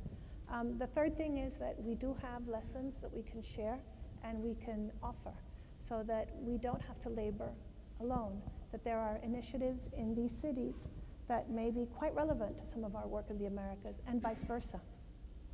As you will hopefully come to our panel in the afternoon, well, you will hear about some of the great innovations from Argentina, Brazil, and Colombia, with some of our colleagues from those countries as well. I think the other is that leadership matters, and a venue like the U.S. Forum that walks the talk, gets the 7 federal agencies working together to better serve cities is very important. And that was something that resonated in Jamaica under the leadership of Minister Bunting. I can go on and on, so maybe you want to stop me. We have about 1 minute left. No, there's one more thing. And I think, no, this is very important, that we have a lot of cumulative expertise in this room. And the importance that this not be a one-off. I know the forum is perhaps phasing out in this iteration, but hopefully it will rise, like a phoenix in another. But certainly in the Americas, we need something like this, because we need to have these kinds of conversations. And you've allowed us to come at the table, so thank you very much. No, thank you very much.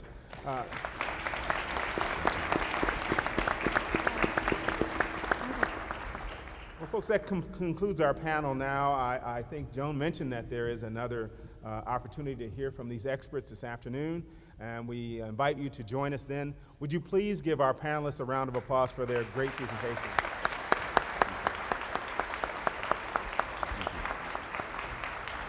Thank you very much. That was incredible. Thank you so much.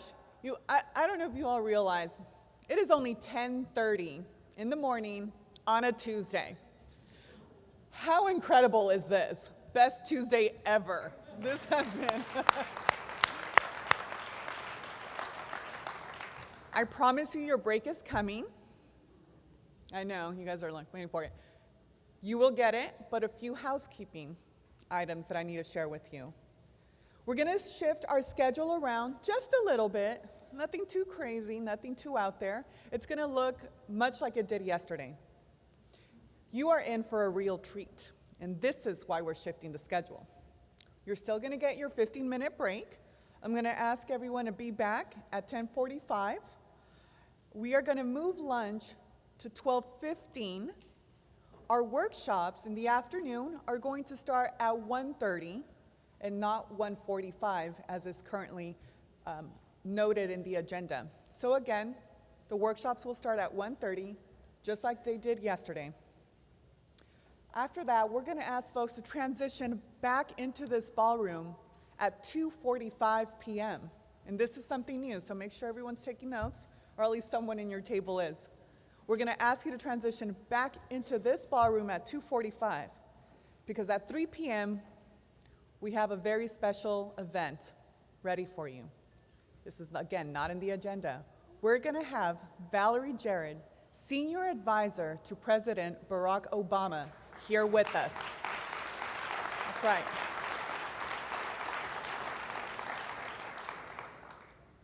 It is a tremendous honor to have her here. It shows the support that we have from the White House and from the President himself. Not only will Valerie be here to share some of her thoughts, she's actually gonna have an armchair conversation with our two youth from yesterday, Ms. Kelsey Johnson and Mr. Wanye Smith. It is a treat that we are so happy she was able to do. So I'm sure you can all agree that it is worthwhile to shift the schedule to make sure that we take part of this very important event, something that I know is gonna be amazing. After that, session 2 of the afternoon workshops will begin at 3:45 p.m. So just a 15-minute change from there. I will remind you all again, but again, 12:15 lunch, 1:30 workshops, 2:45 transition back to the ballroom for a very special event at 3 p.m. The next sessions for workshops will begin at 3:45. Enjoy your break, and I'll see you at 10:45 promptly. Thank you. So I had the tremendous pleasure of introducing Administrator Listenbee earlier. Today, and right now, I have the opportunity to introduce, the pleasure and honor to introduce a very innovative mayor, Mr. Dr. Robert Garcia, from Long Beach, California, is the perfect fit for today's theme of innovation. I've had the honor of meeting him before, being a California girl myself, and I asked if I could have the privilege of introducing him today. And I know that after you hear him speaking, you will agree with me that he is one of the most forward-thinking, innovative, energetic, dedicated, and passionate mayors that we have in this country. Dr. Robert Garcia is an educator and the 28th mayor of Long Beach. Mayor Garcia is the youngest mayor of any big city in the United States and has taken a leadership role in economic development, education, and investing in technology. Mayor Garcia has been a member of the Public Policy and Communications faculty at the University of Southern California and taught communication studies at both California State University Long Beach and Long Beach City College. His passion for education led him to pursue a doctorate in higher education. Mayor Garcia also holds a master's degree in communication management from the University of Southern California and a bachelor's degree in communication studies from California State University Long Beach. Dr. Garcia served as the vice mayor from 2012 to 2014 and was elected to the city council in 2009. At just 31 years old, he was the youngest person ever elected to the Long Beach City Council. He also served on the California Coastal Commission until taking office as the mayor of Long Beach, California. Robert Garcia was born in Lima, Peru, and immigrated to the United States at age 5 with his family. He was the first person in his family to attend and graduate college. Under his leadership, the city of Long Beach has been a forum city since 2014. He signed on to My Brother's Keeper Challenge in 2015 and launched the My Brother's Keeper Long Beach Local Action Plan in April 2016. Without further ado, please help me welcome Dr. Mayor Robert Garcia. Muchas gracias. Thank you very much. It's really, first of all, I just want to begin by thanking all of you for being here. This is such an important conversation that we're all having over these few days, and the work that all of you do as leaders in our community, as people involved in our prosecuting offices, public safety, our health departments, our folks that are working in social work throughout our community is very, very important. And so I just want to thank all of you for being here and giving of your time and energy to an important cause for our communities, but also for our country. I want to begin also by not letting the moment pass us, to really take a moment and think about the incredible impact that our amazing President of the United States has had on our country and on this conversation. Let's give him a big round of applause.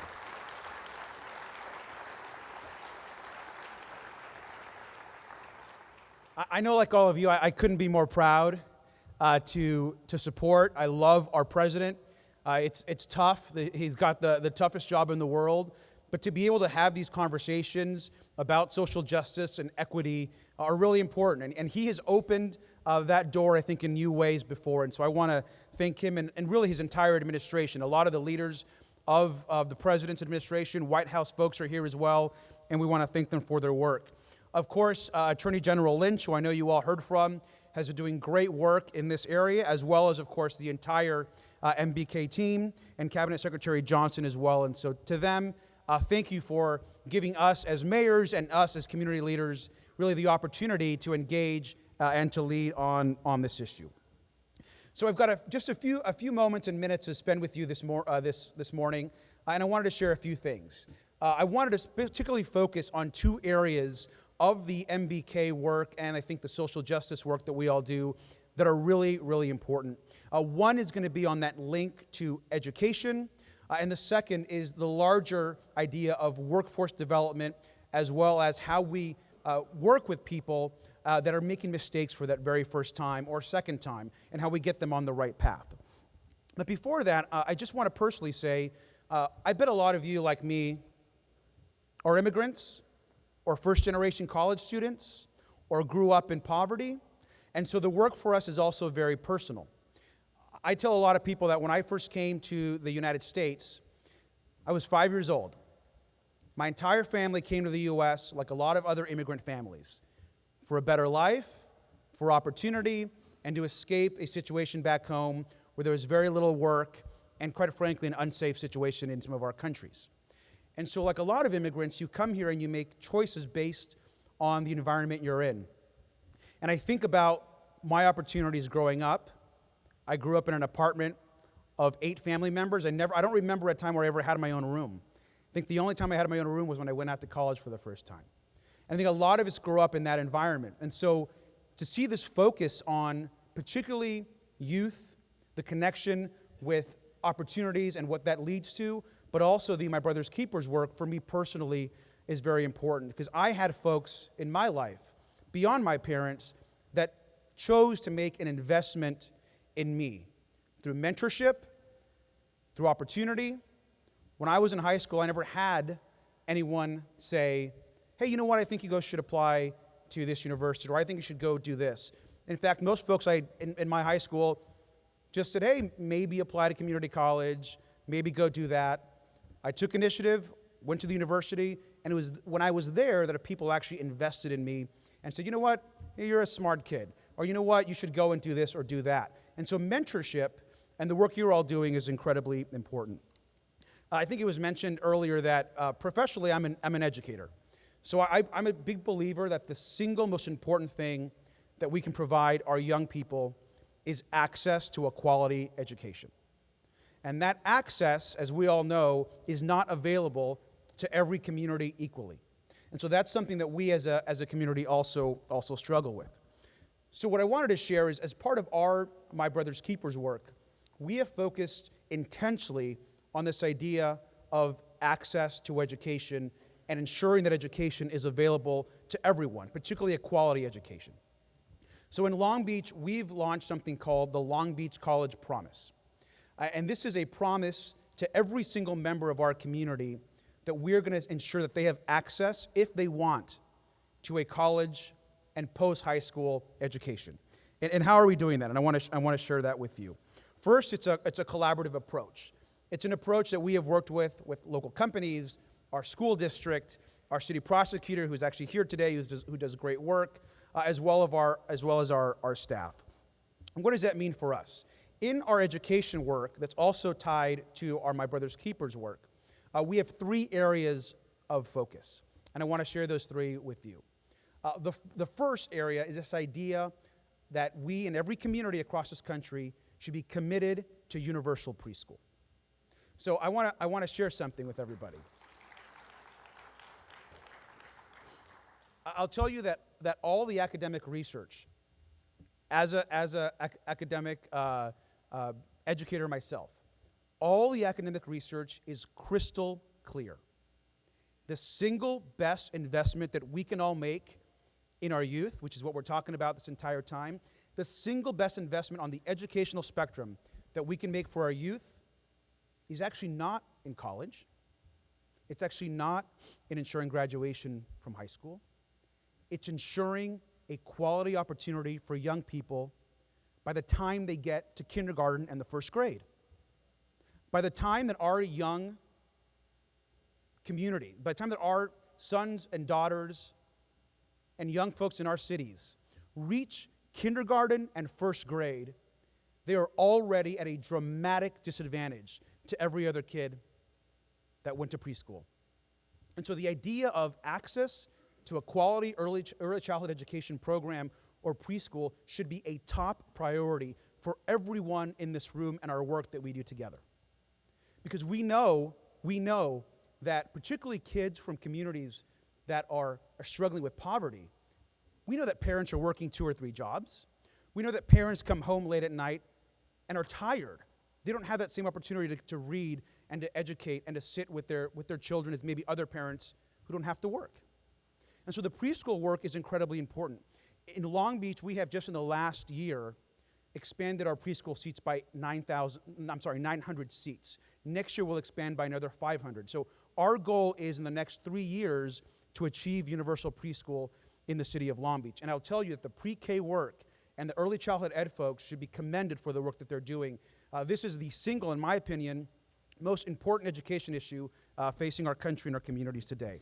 So universal pre-K, incredibly important. The second piece of the education work that's really important for our work is the idea of internships and workforce readiness as they're going out of high school. So I'm going to share with you a statistic, which was startling to me when I became mayor. In the city of Long Beach, we have 90,000 public school students in our K-12 system, 90,000. It's a large school system. The city of Boston, and there may be some Boston folks here, as another example, they have 50,000 public school students. The city of Boston, 15,000 of their 50,000 students have an internship or a linked learning opportunity. In Long Beach, when I became mayor, 1,500 of our 90,000 students had an internship. And the norm is the Long Beach model, by the way. So most cities, I bet that all of you represent, our students have less opportunities for internships and for work. And here's a critical connection to that.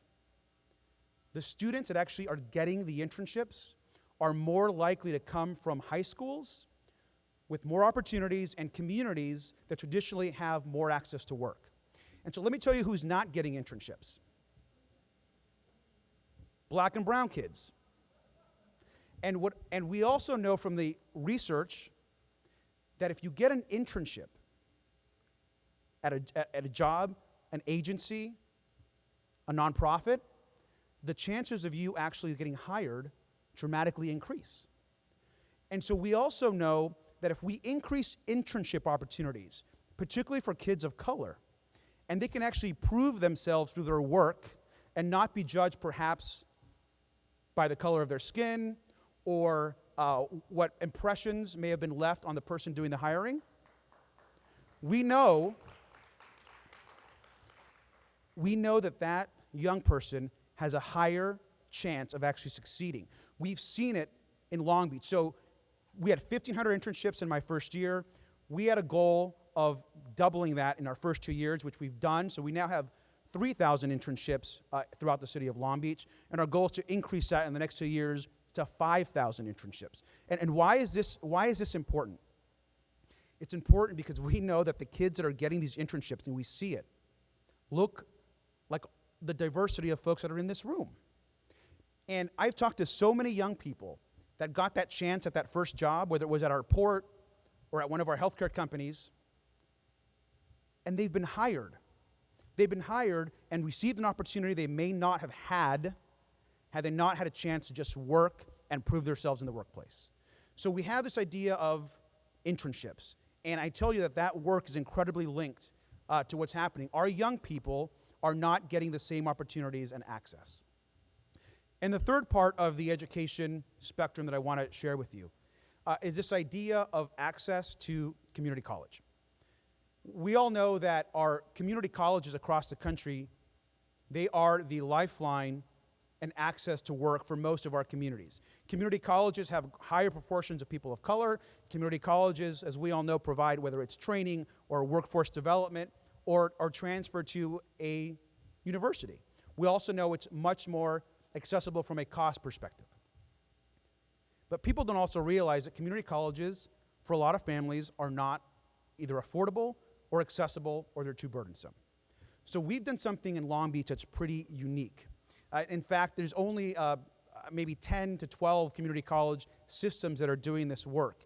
And it was inspired, much of it was inspired by the president's call for community college access and free community college. In the city of Long Beach, and this is recent, by the way, as of a year ago, in the city of Long Beach, if you graduated from high school, any of our high schools, remember we told you we had 90,000 students go through our system. If you graduate from one of our high schools, the entire first year in our Long Beach Community College system is 100% free. 100% free. And so our students, we raise the money through private foundations to ensure that, yes, some of them get fee waivers. We understand that from the government, which is great. But a lot of them don't. And so if you graduate high school in Long Beach, you have a seat waiting for you at Long Beach City College, and your entire first year is 100% paid for. And that's a commitment as part of what I'm telling you, the Long Beach College Promise. Because we also know that our students, you go to Long Beach City College, and it's mostly Latinos, African Americans, and some of our Asian community as well. And so that is a commitment, and that's part of our work through MBK. So I share these education goals and initiatives of ours just to remind us that in all the work that we do around social justice and around ensuring that people have opportunity, the partnership with our schools and universities and community college and preschool educators is incredibly important and vital to the work that we do. And if our kids and youth are not receiving a quality education with access to that education, our job becomes incredibly that much more difficult, especially by the time they get to kindergarten and the first grade. I also just want to touch on this idea of, we all know education is important, but we also know that people make mistakes, or that people don't have the same access to the same choices that we all had. Listen, I always tell people, I'm very fortunate to be mayor of my city. I look forward to being mayor as long as my constituents will have me. But I could have, and I've messed up a lot of times in my life. And I am lucky and fortunate that my mistake wasn't amplified in ways that other mistakes are, because maybe they got unlucky. And so we have to make sure that in our communities we're giving our young people, and we know statistically a lot of these our young people are men of color as well, other opportunities. And so I wanted to share, you may have heard about some of this work already, but I have to thank our prosecutor in the city of Long Beach as well, because we have a program called the PATH program, and I'm not sure if he shared with you some of this work. But in the city of Long Beach, this is a program that was just literally launched, I want to say 9 months ago, as part of the My Brother's Keeper work and our social justice work. But in the city of Long Beach, if you are a youth between the ages of 16 to 24, and this is new, and you make a mistake, whether it's and you know, we can all decide what really is a mistake or not a mistake, but there's a judgment call's made, you break the law, you're caught with some marijuana, you do a small misdemeanor, you've done something irresponsible. In the city of Long Beach, if that happens to you, instead of getting that immediate mark on your record, you have the ability to go through something that we call the PATH program.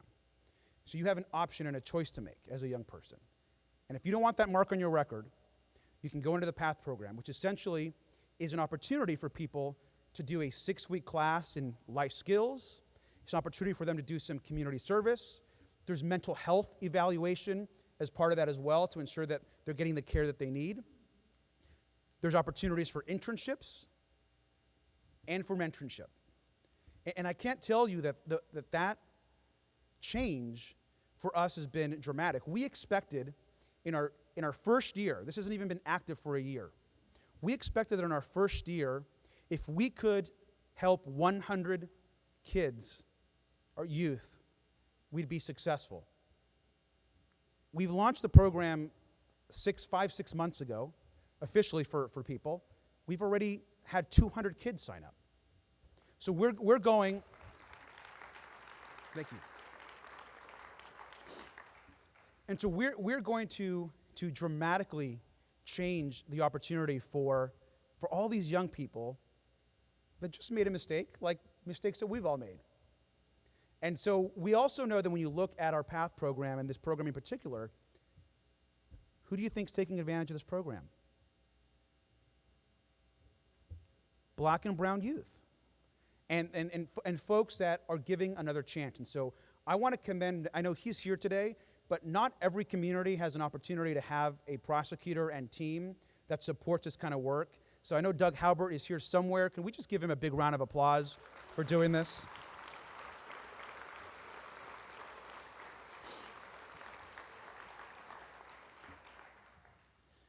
So I'm really proud of this approach.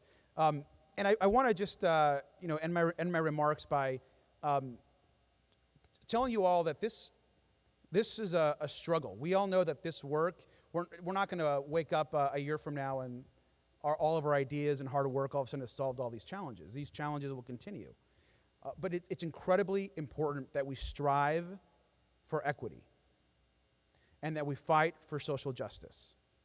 And that we not just throw things and try ideas, but that we also measure them, that we research them, that we ensure that they're actually working, that we invest in evaluation. And so I want to, again, thank you all for inviting me to spend a few minutes with all of you. We're proud in Long Beach to have launched My Brother's Keeper. We have our action plan that just was adopted not that long ago. I took out 2 pieces of our action plan. We actually have multiple sections of our plan. I'm really proud of our plan, and education is one section. The work I described as far as criminal justice reform, including things like banning the box, and the work I talked to you about today with PATH is another part of our My Brother's Keepers plan. But there's also additional parts as well, and I would encourage you, if anyone's interested in our plan, our folks in the city are great resources. Longbeach.gov is our website. I know our plan is accessible, and you can download our plan. That includes a lot of what I discussed today with all of you as well. And so I just, again, thank you all for being here. The struggle continues. Let's continue these next few months to support our president as much as possible and remind this community the incredible work that he has done and the doors he's opened for these conversations. So thank you again, and let's continue the work.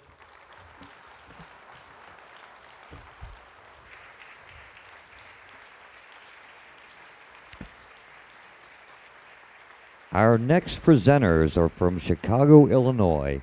Please welcome the founder of Becoming a Man, Mr. Anthony Ramirez de Vittorio, and BAM's director, Mr. Anthony Watson.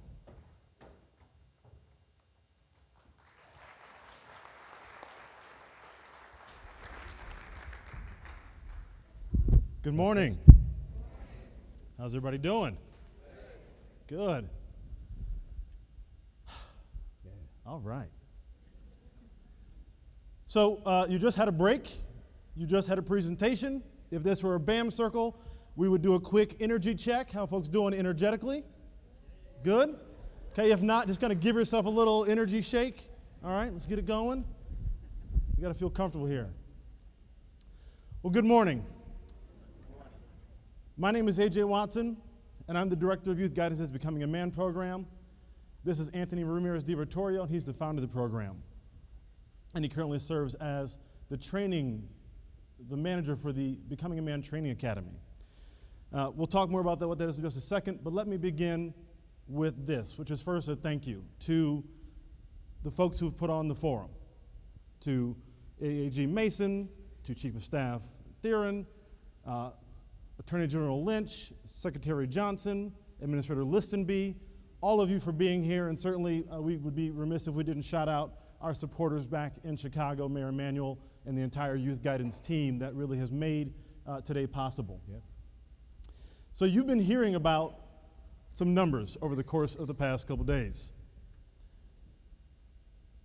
50% reduction in violent crime arrests, or 50% students in BAM are 50% less likely to be arrested for a violent crime, and 35% less likely to be arrested for any crime. BAM participants are 19% more likely to graduate on time than those who have not participated in BAM. And a dollar invested in BAM has potential return of up to 30, if not more, dollars for every $1 invested. Results like this are incredibly exciting and humbling for us.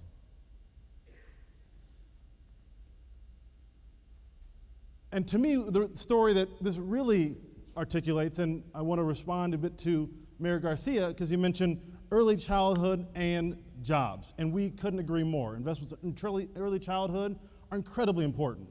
And we know that our young men in BAM are incredibly thirsty for work opportunities.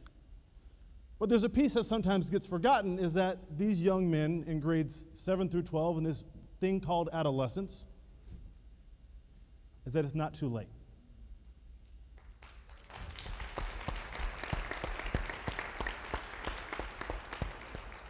It's not too late to intervene in the lives of our young men in all these cities across the country and those in Latin America, in this hemisphere. It's not too late. Adolescence is an amazingly plastic time, as you may have heard right from Dr. Pickens yesterday around trauma. There's so much going on in our young men's lives and our young people's lives, yet we know adolescence is rich with young people trying to understand who they are and who they're going to become. They want to understand this thing called identity.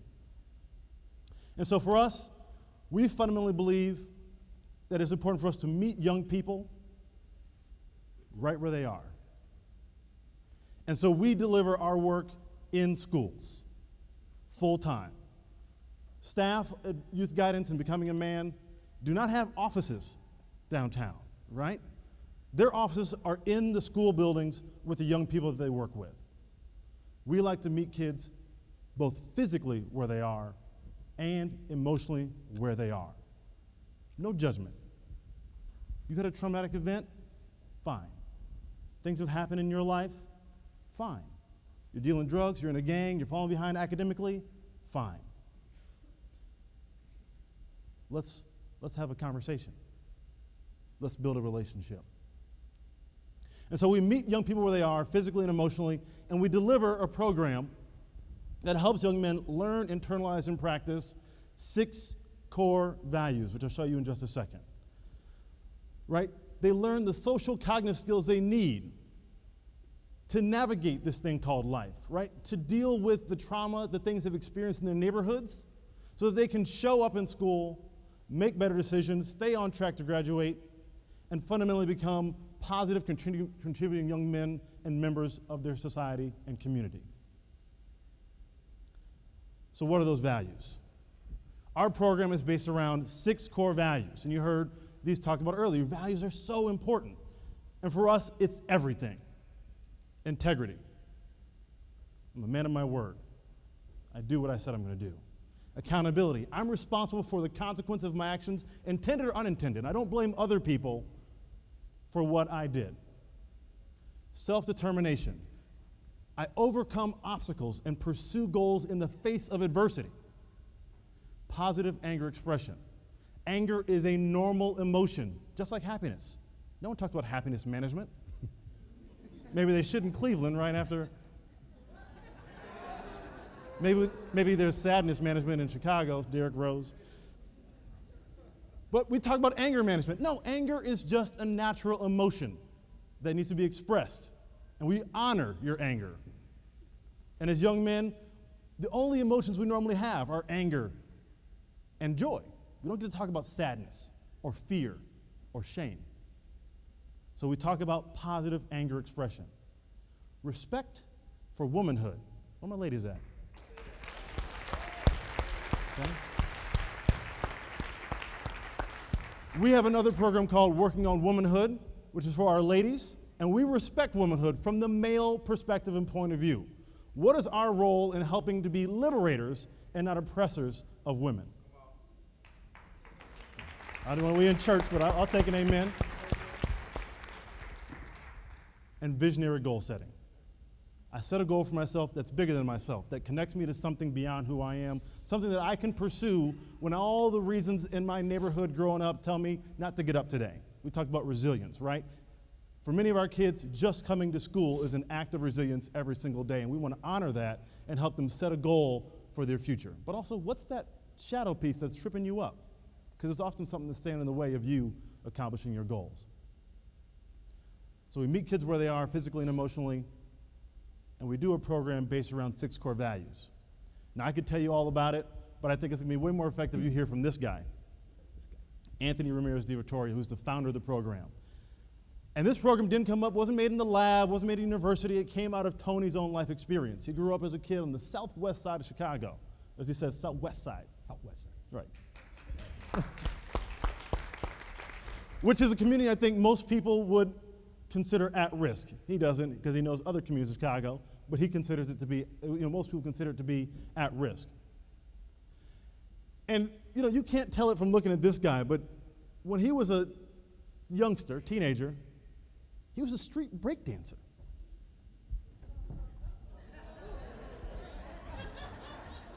We have a workshop later, 3:30, number 12. Come check him out, all right? But he took that experience of really incredible youth engagement. Then he went and he studied psychology and counseling and became a clinician and worked for Youth Guidance, working with our young people. And as he became a father, he got into this thing called the men's movement and this men's rites of passage. And he combined those things together to create this program we now call BAM. And he's going to give you just a little taste of what it's like to be in a BAM program in Chicago. Tony? Thank you, AJ. Well, get me started breakdancing. I'll turn I know, this place I into know. 1982. My name's Tony D. from Chicago Youth Guidance. And the first question, I get 3 questions all the time when people learn that I'm the founder of the program.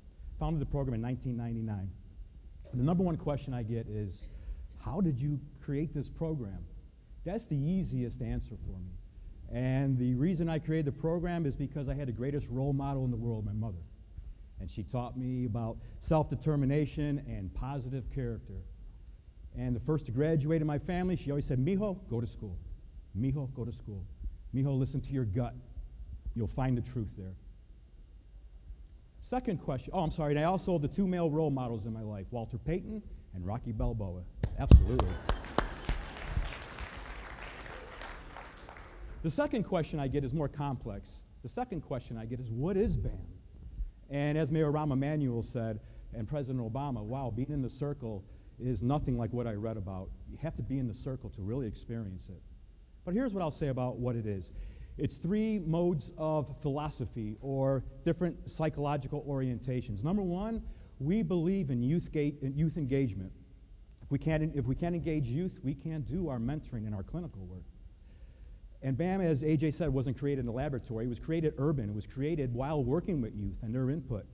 I remember I was working in a Hispanic community doing BAM back in 2000, and the youth came in from recess, 8th graders, and they wanted to keep playing this game called tips, where you bounce the ball up and you have to keep it up in the air. I was like, come on, fellas, let's circle up, man. Come on, we got to do this work. No, Mr. Tony, we're going to keep doing this game. I said, all right, I'll tell you what. If you guys can keep that ball up in the air for 60 seconds without letting it hit the ground, you guys can have 15 minutes free time. Come on, fellas, let's do this. And they started keeping that ball up in the air for 60 seconds. And that's how one of our portables, our differentiated learning modules called Group Missions was born. It was born from the streets. It was born from the youth. And I learned that as a psychologist, I can see, okay, Julio is aggressive. Okay, Mark is passive. He's a potential leader. Ooh, this guy right here, I wonder what's going on with him. I could do clinical observation. And the youth were saying, man, can I come back to BAM? And we believe that fun is number 1. Right? The second part that we believe in is cognitive behavioral therapy. And we believe that we have to analyze our thoughts. We have to think about our thinking. I'd like to share a brief story with you that we share with the youth that gets our youth to look at their thinking. And it's called The Traveling Salesman. You may have heard it. So once upon a time, there was this traveling salesman. He sold technology, and he decided, I'm going to work in the country. He had a great opportunity. And he went to the country, in a rural area, big city guy, and he had a great day, great networking, great business. He's driving at 10 o'clock at night. It's the middle of winter. It's a dark, rural road, and his car broke down. Went for his cell phone, no bars. Now he started to panic. He stepped outside his car and he felt how cold it was. Whew, man, it's cold. And he looked into the beer and cornfields and he said, I see a house like 4 city blocks. I'm going to go knock on their door and ask if I can use a landline. Get warm. So he starts to walk towards the house, and this is what he said to himself. Let's see, I'll call AJ, man. He owes me that favor. Maybe he'll come pick me up. Maybe I'll call my wife, my partner. Man, it's after 10 o'clock at night. Are these people going to freak out? I'm knocking on their door. Are they going to think I'm up to no good? I have no choice. I have to get some help. He keeps walking. He gets 3 city blocks to the house. Oh, it's cold. Oh, I got to get warm. Man, I hope AJ comes and gets me. If not, Marshawn's going to have to come get me. Man, are these people going to think I'm up to no good? I mean, why wouldn't they let me in? Why wouldn't they help me out? Why would they do this to me? He gets 2 blocks from the house. Man, this ain't right, man. Not going to let me in? Going to disrespect me like that? What'd I do? Gets 1 block from the house. Man, I'm pissed off, man. Disrespect me like that. You don't do that to me where I come from. He gets 15 steps from the house. Heart's beating, fists are pumped. Give these people a piece of my mind, man. Disrespect me. He pounds on the door. Bam, bam, bam. 2 minutes later, the lights pop on. An elderly man comes to the front door and he says to the traveling salesman, very calm, "Yes, sir, can I help you?" Through the window. And the traveling salesman looks at him and goes, "You know what? You keep your stupid phone."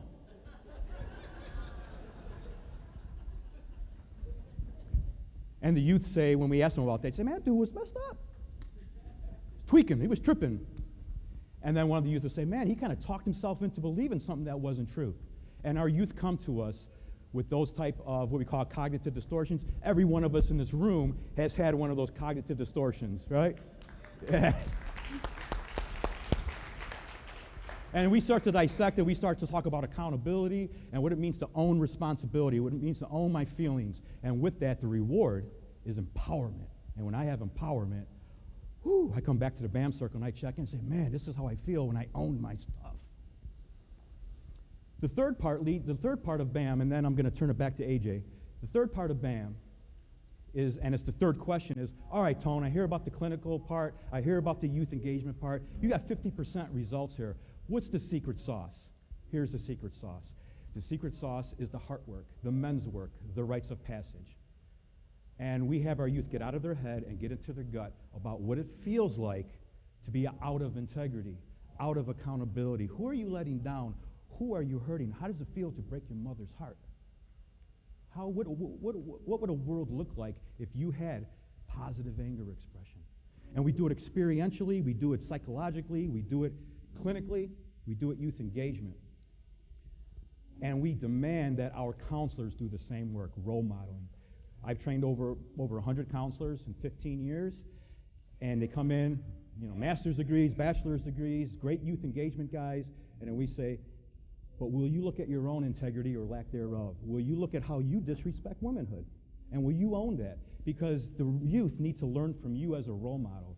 And if you're not going to do it, they're going to call you out and they're not going to follow you." So in the BAM Training Academy, while they are hired as BAM counselors, they go through 300 hours of ruthless self-examination to look at the men that they are. And the final word I'll say is, what they say to me is, "Man, I came into this field to work with youth, and man, I'm learning about myself as a man myself." I just said it twice. Thank you very much, AJ.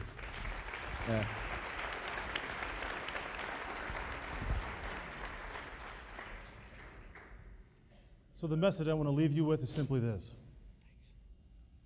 Adolescence is just the right time to intervene in our young men's life. You put the right guy in the right place at the right time, these are the results you get. Thank you.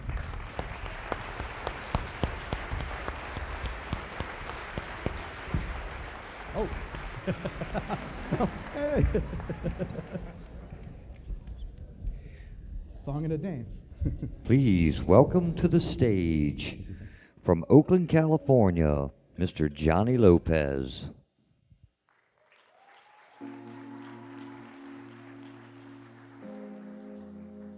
I started dancing back in middle school, so I was around 14, 13 years old. I was around the hyphen movement.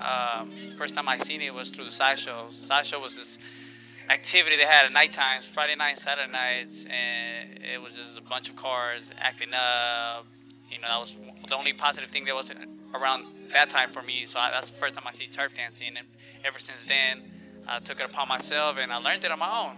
And the other second reason how I learned it was through my best friend. He got shot in the wheelchair. He got shot, now he's in a wheelchair, but he introduced me.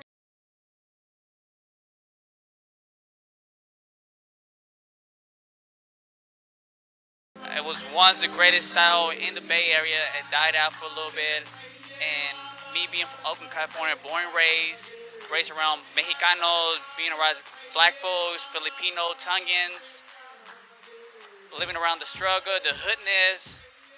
That gave me inspiration to start something new. So that's how I started turfing 4 years ago. I had the money, I worked full time as, in the nursing field, and I was like, hey, why not invest my nursing money into a company? And I did. And since I've always been a person with a big car, I had a lot of tons of connections, resources. I said, wait, I have all these opportunities. Why not use it? So there you go. I used my nursing money, put it in Turf Inc., and look at me now. 19 events, commercials, videos, and this is only the beginning. This is not even the start.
Bueno, 1, 2, 3, 4, 5, 6, 7, 8, 9, 10. All right, can I get everybody up? I think we need to stretch. Because I think everybody's bored. I know y'all got kind of old joints. All right, so that's what I do for all my students when I teach classes. I know we kind of crowded. I want you to raise your arm a little bit. Rotate them. If you ain't cracking them, you ain't stretching. Stop cheating. There you go. All right, the opposite way. Is it cracking? All right, next step, we're gonna isolate our neck. If it's cracking, it's working. If not, you're cheating. So stop cheating, yo. All right, the opposite way.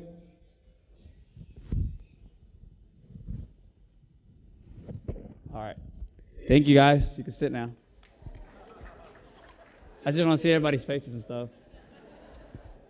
All right, I need to feel comfortable right now. That's why I had to do that. So I do it at all my events. So first thing first, my name is Johnny Lopez, better known as Johnny 5. I am the first Mexican Latino turf dancer known around the world, so that's a big deal for me.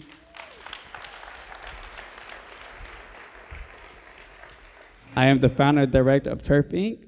I am here representing the youth task force, and I got my friend right here, Kimberly, that actually made that happen for me and Javier. And Javier's the guy in the wheelchair, yeah. That's my buddy right there. What is turf dancing? It's a style that was created in the inner city youth of Oakland. And it actually started through gangbanging, so that's where it first started back in '95. Just letting you know now. Turf dancing is an acronym for taking up room on the dance floor. Got it? Why? Because we use the whole floor. We don't stay limited to one spot, so we actually move a lot. So the video, so I only got like 2 minutes to talk, y'all. So what you see in the video, it tells you a little bit of what I do with my services through Turf Inc. I have different type of platforms. First of all, I have reached out to more than 5,000 youth and dancers around the world in America. Right now, I'm working with 200 dancers in Oakland, which is pretty big deal. It really is. Most of them, well, actually all of them, they have been through complex trauma, so they have a lot of issues within their self, either inside the house or in the streets and stuff. Ever since I started Turf Inc. 4 years ago, I have made a big impact in their life. I had done stuff with them where I got them booked for Kanye West commercials. We did that Beats by Dre in the Draymond Green commercial. Have you seen that, guys? Did you see it? Warriors, baby. I don't care. Cleveland. So I've done a lot of big stuff for the dance and stuff. Provide another platform where I teach workshops, massive workshop where I usually have about 30 to 40, 50 kids per class, and that's only per school. Usually, right now in the summer, we have about 4 summer programs where I'm teaching about 500 kids in the Bay Area, Richmond, Oakland, Hayward, and San Leandro.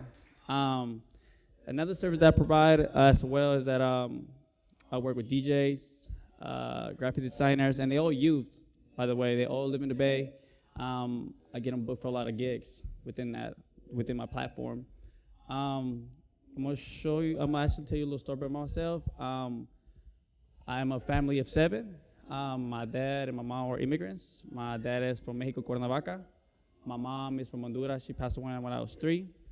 I was blessed to have a stepmother. She actually raised me to be the person who I am now. So I want to thank that lady a lot, Thank you. Yeah, growing up with a family of 7, my dad did drink. He did use drugs. Every night he used to beat my mom up, which, that affected me a lot. Even now, like, I still kind of feel that feeling where it sucks, seeing that at a young age. So that caused me trauma. As well, living in Oakland, every night we used to hear gunshots. We used to hear either cop sirens or cars flying down the street 100 miles per hour. So that was another thing that I grew up around, me and Javier.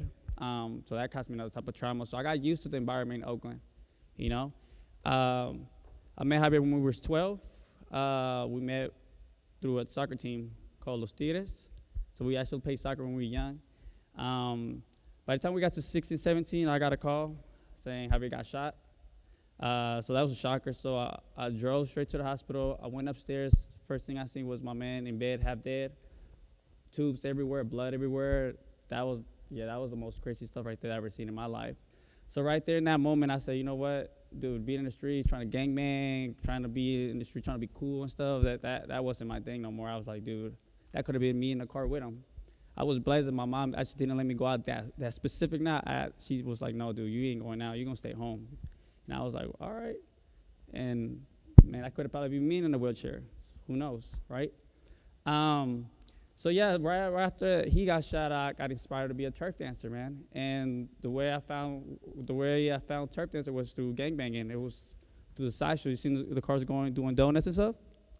You seen that? That was an activity that happened back in the days in Oakland. And that was actually one of the only things that was happening for us around that time. So every Friday night, Saturday nights, it will be about 100, 200 cars going crazy down the blocks, doing donuts, dancing, turf dancing, drinking, smoking, do everything. It was like, yeah, it was crazy. Dude, it was crazy. It was fun for us, though, because that's our environment. That's what I grew up around. So I was like, it wasn't nothing. I wasn't scared, So I pursued dancing for a couple of years, and then 4 years ago, the reason why I started Turf Inc. was that I was tired of all the BS that was happening in my community. I was just tired, and I feel like there was so many dancers around me. So I created the platform, and ever since then, I've just been doing this amazing job with the kids and the youth that I work. Every dancer you see right there right now, they all around between the ages of 6 and 24. So I have worked with many of them. And then actually some of them right now are on the show, If You Think You Can Dance, for the youth. I don't know if you've seen that. That's pretty big. And like I said, so I work with mainstream artists, helping my dancers out. But definitely the overall goal for Turf Inc. is to take my platform and take it to your cities and your states. You get it? All right. And I mean, I use all my nursing money. Like I said, I'm a nurse. That was some weird stuff. Yeah, either ways. People they don't even know that I'm a nurse. They're like, what? No way. I'm like, yeah. Yeah, it's crazy. Yeah, so definitely want to make an impact. And I'm passionate for what I do. I love working with my hood people. Even outside of the hood, I like working with them. I like working with all different type of ethnicities. Like I said, Latinos, Black, Samoans, Filipino, Chinese. It's just I love it. That's my thing right now, and I'm passionate about it. So definitely make sure you check us out on www.turfinc.com for more information. Let me see if I got anything else to say. ¿Dónde está mi gente latina? Oh, we out here. We out here, mob it. Cool. Well, by the way, I'm Johnny 5, and hopefully you take our workshop at 1:30. Me, Javier, and Kimberly, the Youth Task Force. Come learn about Javier Restorative Justice, Healing Circles, me with dancing, turf dancing. And just know that turf dance does heal trauma, and it works. Because no, it really does. Like, trust me, even the videos that we drop online, we have like one video right now that's sitting on 30 mil. And these are videos that are going circulating around the world, so we're actually changing lives. I get emails. Instagram DMs are like, yo, how did you do that? Can I learn? I'm all the way to India. I'm all the way to Mexico. And I'm like, dude, the only thing I could do for you right now is Skype.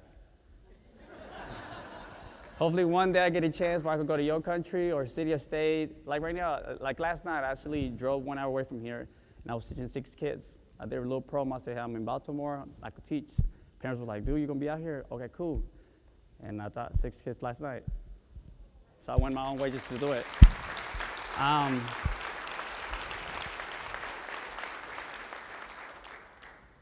All right, cool.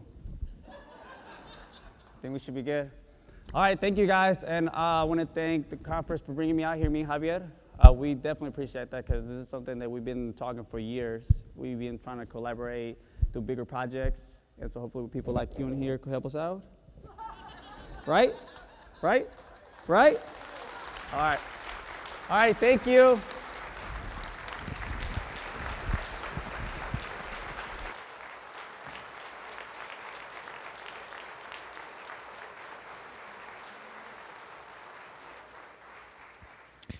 Here to present on Beyond Behavior, the power of believing in girls, please welcome the Chief Executive Affairs Officer for the PACE Center for Girls, Ms. Nona C. Jones.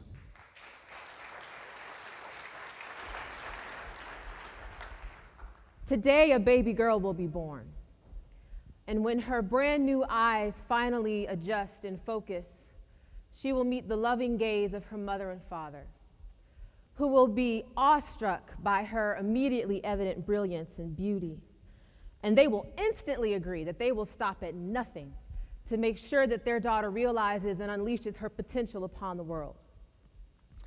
And in that same hospital, another newborn girl will lie in the nursery crying, uncomforted, the unwanted byproduct of a young mother's search for validation with a guy who used her body as a waste receptacle for his own dysfunction.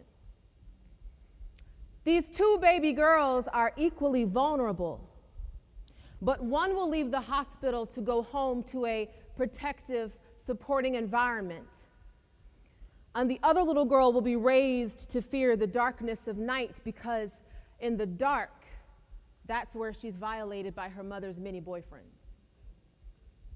The one little girl will discover a zest and a zeal for learning in a supportive school with encouraging teachers, while the other girl will experience failure in school because her anger and her hopelessness leads to suspensions for acting out.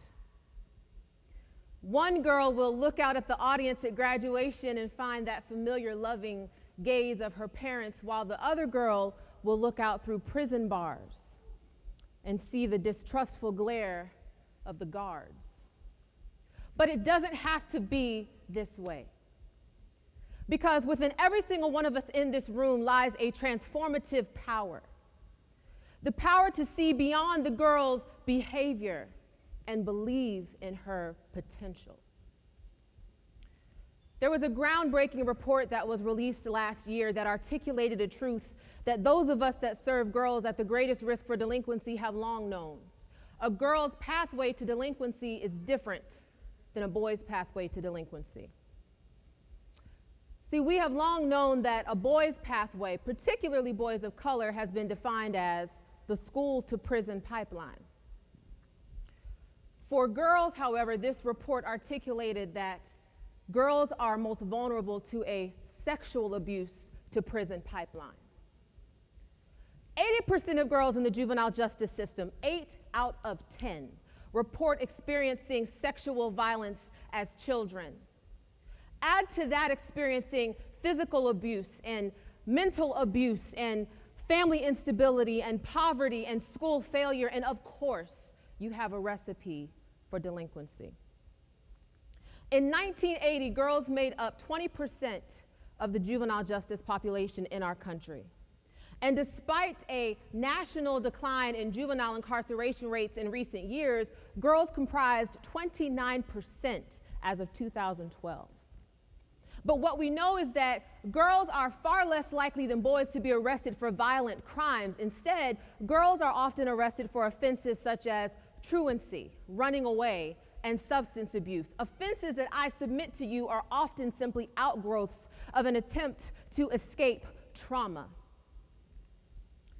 When you put all this together, the question then becomes, what do you do? What is the solution? What is the call to action? Well, I'm extremely pleased to stand here today and be able to introduce you to an organization that I have the privilege of working for that for the past 31 years has created 37,000 stories of success for girls across the state of Florida.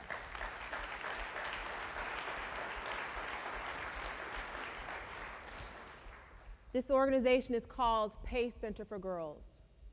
And we were created because there was a recognition that girls are typically arrested for running away from something. Girls are typically arrested for acting out from something. There is something that is prompting the behavior, and if we don't address that something, we are going to continue to see girls arrested.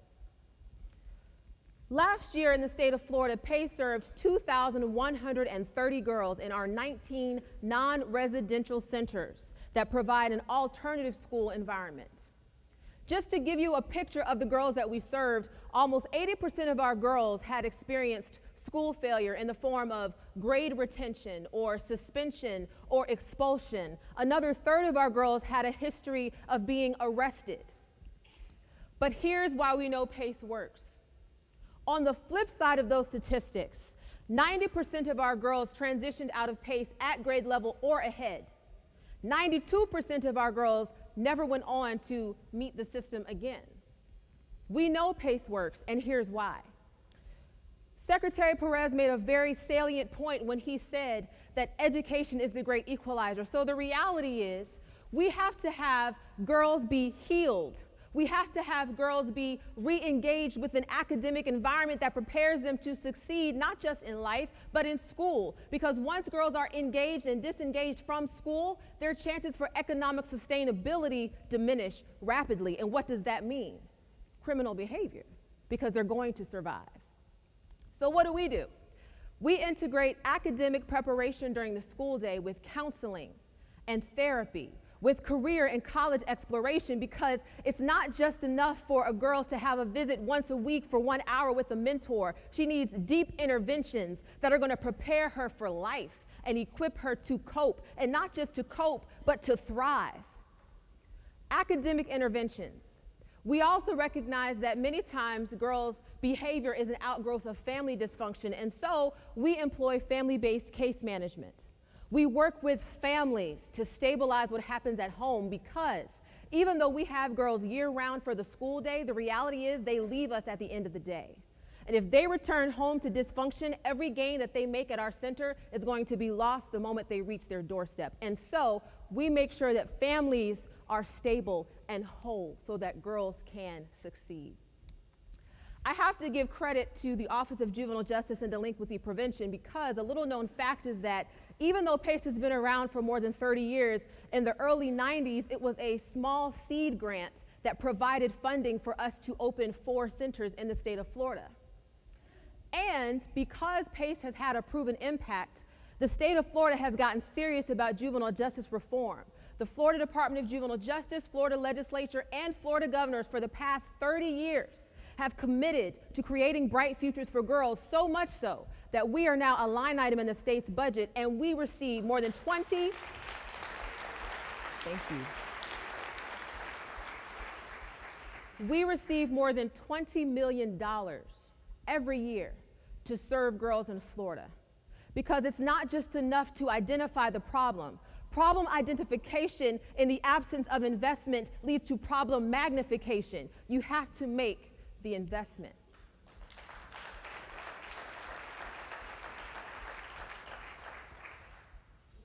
One thing that I think is so important, and this is why we're actually working to scale our program now to Georgia, is when you have a model that works, you have a moral obligation to expand it and serve. And so we're in the midst right now of a longitudinal randomized controlled trial evaluation that will establish our program as evidence-based, so that we can replicate our impact throughout this nation. You know, as Tony said earlier, we're often asked when we have programs at work, well, what is the secret sauce? What is it that makes what you do so effective? Well, we have more than 37,000 success stories because our girls who were delinquent, who were labeled as problem girls, are now educators, doctors, attorneys, physicians, and they come back to us 10, 15, 20 years later and say, thank you for never giving up on me. So I want to illustrate our effectiveness as I close by giving you a story so that you understand why it works. A little girl was born to parents who didn't have a high school diploma.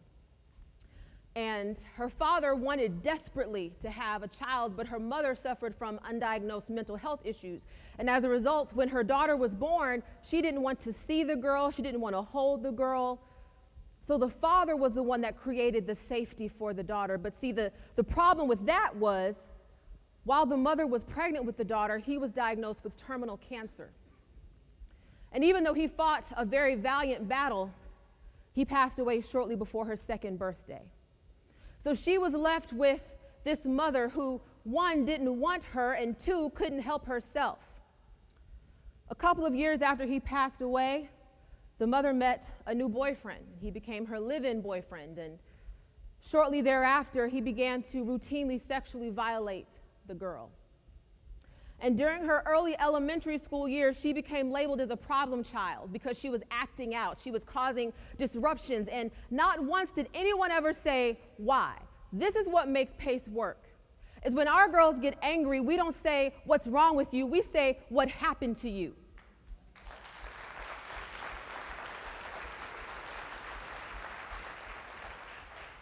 It wasn't until the third grade that a teacher asked, what happened to you?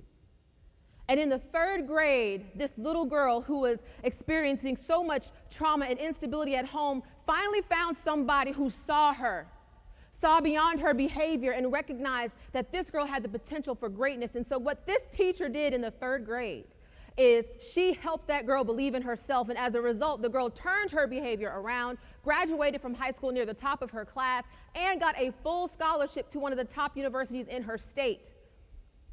And the reason I know this story so well is because that little girl was me.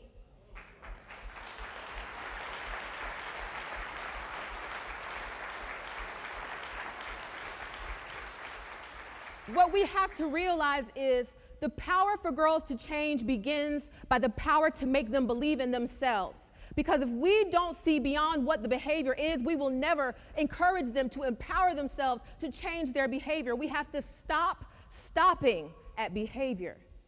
And at PACE, our tagline is believing in girls. A girl can curse us out. She can throw things. She cannot show up, but guess what? We're coming to get her because we believe that she is capable of greater. And we convince her of that. And as a result of that, she becomes interested in school. And she wants a better life. And so then she has a vision for her future. And that is the secret sauce. What I ask each of you to do today as I prepare to take my seat is this: never stop believing in girls. Girls are not okay. They need you. They need all of us.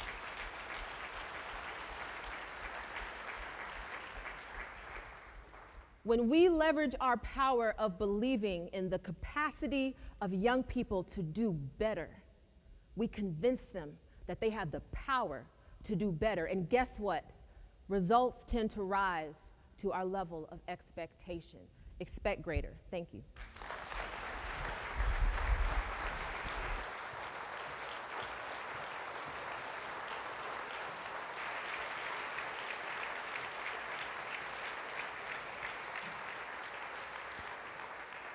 Our next presenter is a senior research fellow and directs the program in criminal justice policy and management at Harvard University's Kennedy School of Government. Please welcome Mr. Vincent Schiraldi.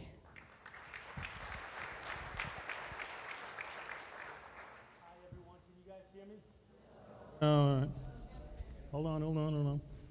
I got no cool dance videos, man. This is all you got, all right? So I want to thank OJJDP and my brother's keeper and the National Forum for inviting me here today.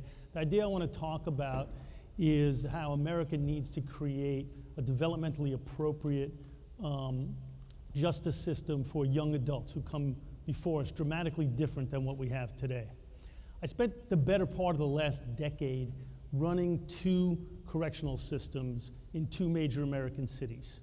In Washington, D.C., I ran a juvenile justice system where if you were arrested before age 18, you could be sentenced into the department that I ran, either in our lockup facility or in a community-based program. Not a perfect system by any stretch of the imagination, but one in which people were really trying to help turn the kids' lives around, trying to empower them and build on their strengths. What our juvenile correctional facility had was brand new. We just built it, small. We tried to make it as decent as we could, 60 beds. My understanding is there's only 30 some odd kids in it today.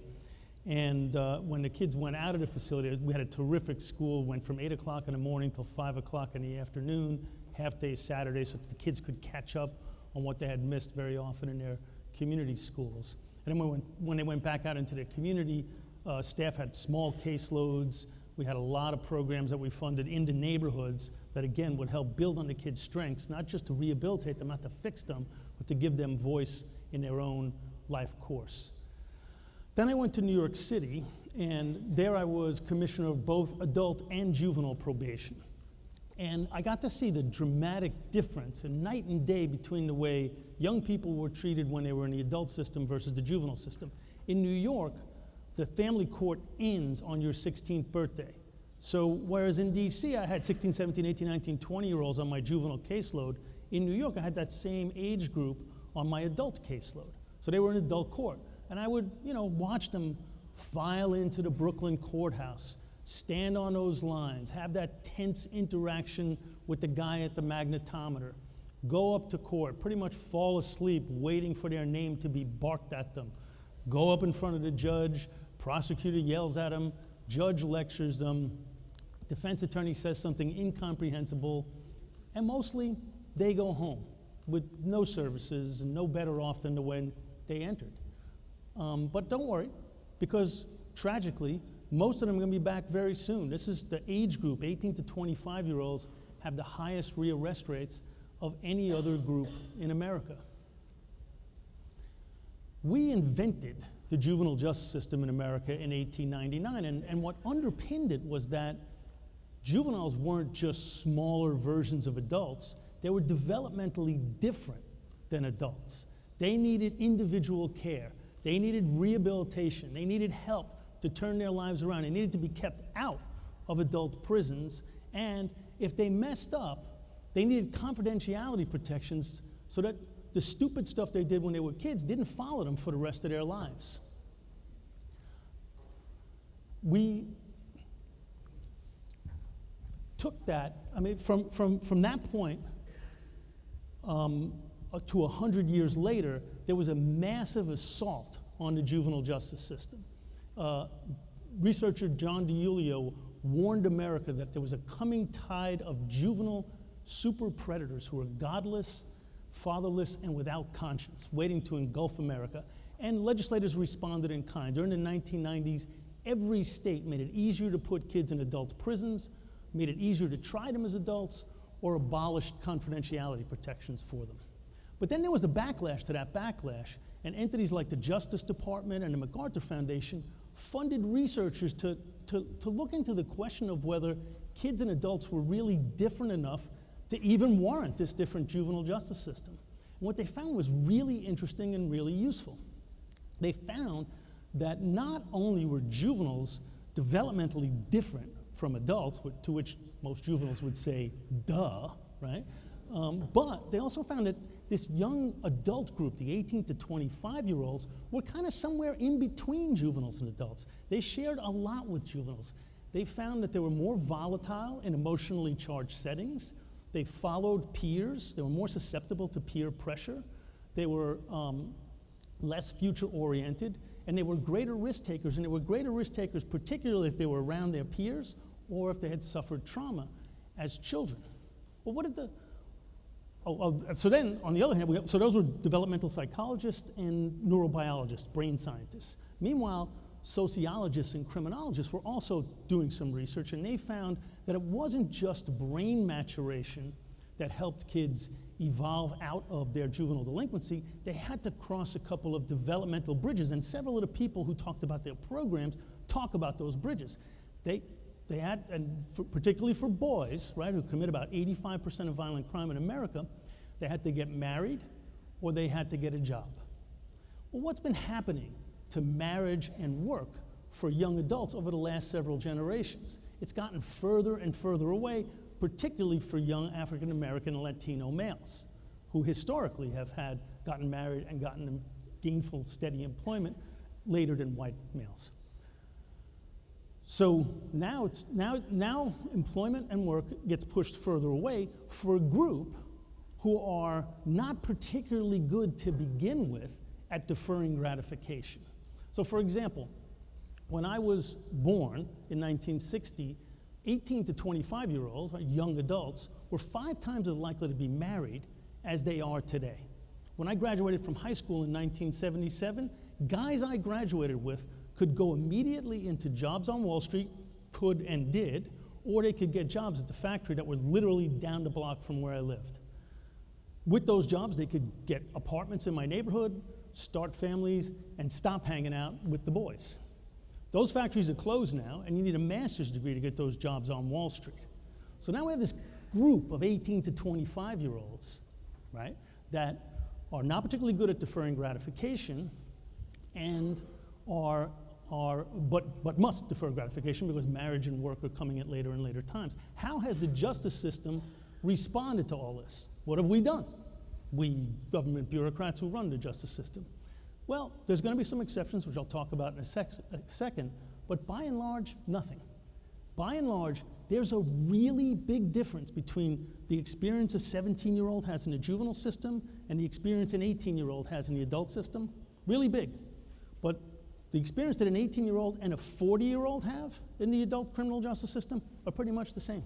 They go to the same jails, they're on the same probation, they have the same program availability, the same judges, prosecutors, and defense attorneys defend them. So what can we do about this? Well, there is innovation that's happening. The Justice Department's actually going to publish a scan about this pretty soon. If you go on my website, there's a clearinghouse on some information. New York City has tried a piecemeal approach. They analyze their young adults from beginning to end to see what makes them tick and what kind of programs they should be starting up for them. With that, they started to innovate. Now in every borough in New York, there's a program, a special court that diverts young people out of court right directly into programs so that they don't have permanent records. The probation department has started specialized caseloads that are smaller and that attach young people to more developmentally appropriate programs. They've even started special living units on Rikers Island that separate the young adults from the older adults, chock full of vocational, educational, and mental health programming, and that they've stopped the use of isolation and solitary confinement in those programs. The other thing you could do is you could raise the age of family court to 21 or 25 years old. Germany raised the age of their family court in 1953. What was happening in 1953? A lot of young adults were coming of age whose parents were killed during the war, and they were starting to run the streets and get into trouble, as young adults will do if they don't have parents that help keep them on track. So the German judges initially were a little concerned about this, so they only kept about 20% of the young adults in the juvenile system, and the rest went to the adult system. But now that they've gotten more comfortable with it, 2/3 of 18, 19, and 20-year-olds in Germany stay in family court where they can get more rehabilitative programming, and if they do have to be locked up, they get locked up at separate facilities. They don't go into the same facilities as adults. The governor of Connecticut went and visited Germany and saw this and came back and proposed to raise the age of family court in the state of Connecticut. Similar proposals have come this year in Vermont and Illinois. No one's ever proposed this before this year, and now 3 states have proposed it. And part of why they proposed it in Connecticut was because when they raised the age to 18, which they had just done a few years earlier, lots of people predicted doom and gloom and that kids were going to be running the streets and committing crimes or juvenile facilities would be full. Exactly the opposite happened. Juvenile crime plummeted when they treated the kids more decently, and the number of kids in their detention facilities are now at historic lows. Third thing you could do is you could create an entirely separate system. This is the most attractive one to me because I think It would be better to design a system that really does focus on the unique needs of these 18 to 25-year-olds, which are different than juveniles, but different than older adults. But it's also a bigger lift. So you could imagine judges, prosecutors, defense attorneys, probation staff, parole staff specifically trained on meeting the needs of these young adults. You could imagine programs designed specifically for them, law changes that make the sentences that they receive shorter and more rehabilitative, or allow them to earn an expungement or get confidentiality protection so that they're not saddled, again, with the stupid stuff they did as kids, following them the rest of their lives.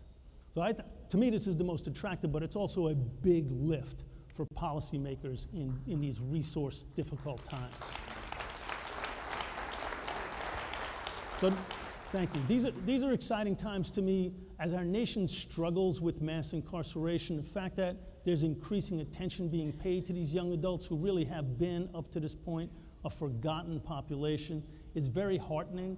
We've done some polling and focus grouping about this population, and the general public feels that they're more in need of rehabilitation and feels less punitive about this population than they do about older adults. To my mind, it feels to me as if we can get these young people past their mid-20s without a criminal conviction, with a leg up on vocational and educational training, and not teaching them the harsh lessons that America teaches in its jails and prisons. We will have gone a long way towards turning them back into the kinds of young people that we all want them to be. Thank you guys very much.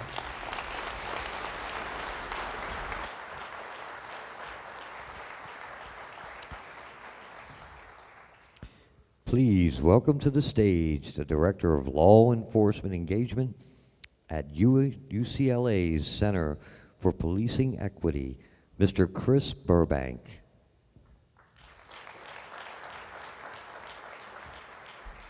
Thank you very much. UCLA is a more recent stop for me. I was the police chief in Salt Lake City for 9 years, and that's really where I want to focus my comments today. And I want to start with saying that the criminal justice system is broken. And I know we've got some law enforcement people out there. Don't get up and walk out yet. But let me tell you why I believe that. 2 reasons, really. One is the outcome of the system is bias. We incarcerate people of color at a higher rate than anyone else, in spite of historical studies that show race is not an indicator of criminal behavior. Second, we do the exact same thing that we've done all along. I'd love to say we are extremely innovative, and some good programs have come and gone. I don't want to sell the profession completely short, but we call the police show up, and you have 2 options, basically. You can leave that person where they're at, or you can take them to jail. There's not a lot of in-between that takes place in America. In fact, the kiss of death on any neighborhood that you look at, and if I were to ask you, where are you from, and what is this neighborhood, is when we label a neighborhood or an area of a city as high crime or problematic. And what then is our response to that? It is more police officers, right, behaving in a manner that is zero tolerance, tough on crime. Right? This is the support that we as the public give to the police. In fact, every single time that you look at an incident taking place in the country, whether it's a terrorist, whether it's a single shooting, even when it's the police involved in behavior that is poor, the result or the effort is always to put more police officers there, and that'll solve the problem. In fact, that will do just the opposite. And let me give you the example. If I were to look at my police officers and say, I want you to enforce the worst law, right, the worst violation in Salt Lake City, that's driving with an unregistered vehicle. I send them out into Salt Lake. Now, I have no intention of interjecting bias into my policy, right? In fact, I'm not even talking race. I'm just saying, go out and enforce license plate violations. Well, the East Bench of Salt Lake City is not going to be significantly impacted. They have the means to register their vehicle. They speak the only language that the state authorizes driver's license, handbooks, and everything to be published in, and that's English. The people that we impact are the Latino communities in Salt Lake City, the west side of town. And now we are interjecting people into the criminal justice system, because what happens is, and many people will say, well, you're just writing citations, and that's, it's dangerous to drive in an unregistered vehicle. They get into a crash, it causes all kinds of problems. So the police show up. Not only do we write your citation, but if you're not registered, we take your vehicle away. Now, how is that person supposed to get to work, pick the kids up from school, go to the grocery store, and accomplish just the daily tasks that they need to do? Law enforcement has been less than respectful of those needs in our community. Every single one of us wants to be educated, wants to have health care, to be treated for the drug and alcohol problems that we may encounter, to have the opportunity to work. Does jail provide that for anyone? It really does not. In fact, as you examine and you look at how do we police neighborhoods? If we take that same policing that we put in a high crime neighborhood, because now what we do is we stop everybody, right?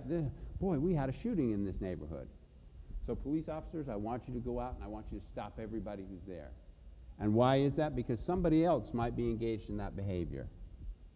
And when you look at laws, New York City stop and frisk, did that take guns off the street?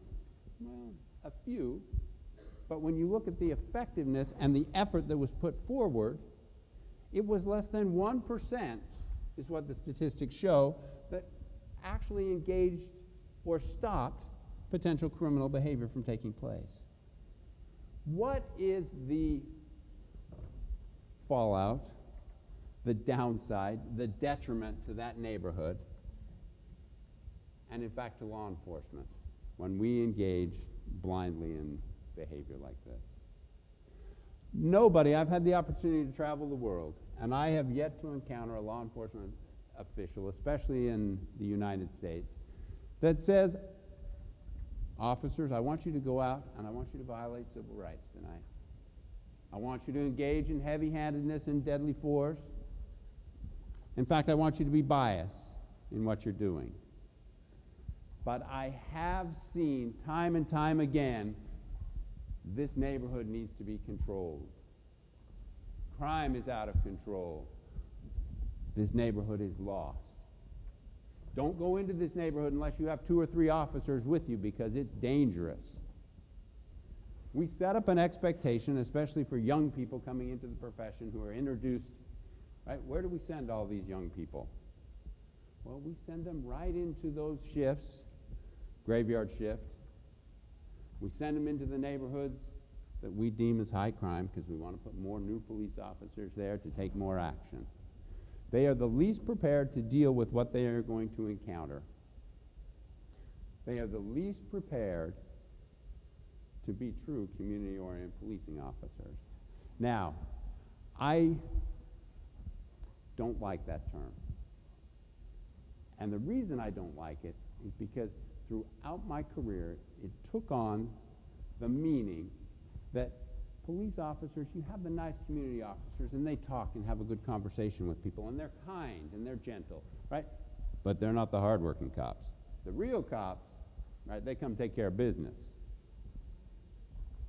And how is it that we can say, all right, we're friendly, we're running athletic leagues, we're doing all that we should be doing to develop relationships, but when we respond to actual crimes in progress, it's not the relationship that matters.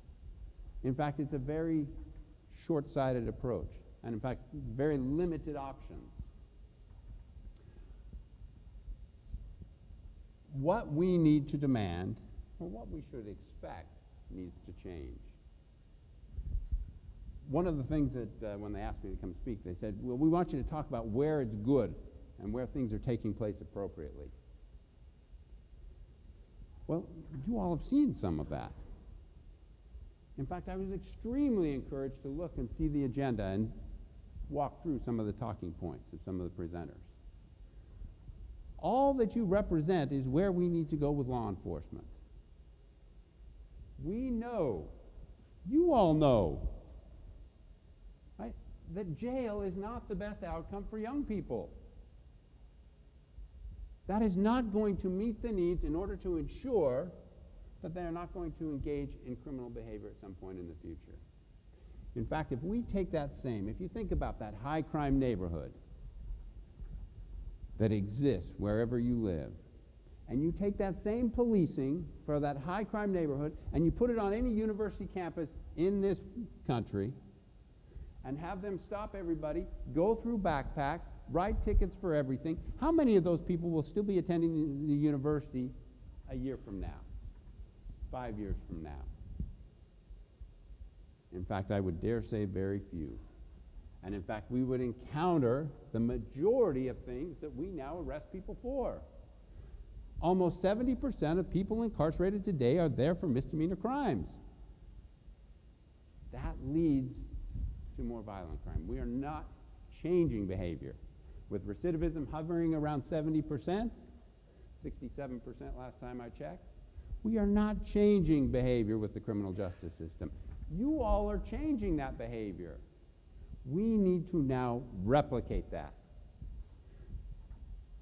Change the expectation for policing.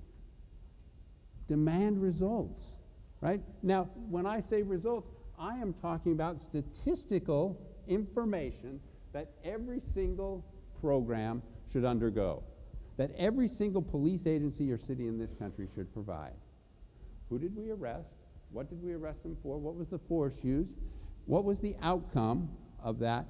And has that person been involved in criminal activity or problems again? That's how we then measure the success of the program. Because all of you, again, I'm very encouraged. People always ask, are we worse? No, we're getting better. We're angry, and we should be. Right? We should not tolerate poor police work. In fact, we should all expect a great deal more. And that is where our focus should always be, because you all have the success. Right? You know what it takes. Now, how do we replicate that? How do we go forward in the future and ensure that law enforcement, as they participate in a very small system, or a very small part of a very large system, that is a holistic approach that takes law enforcement from the lead, especially where it involves juveniles. Thank you very much, and good luck in your conference.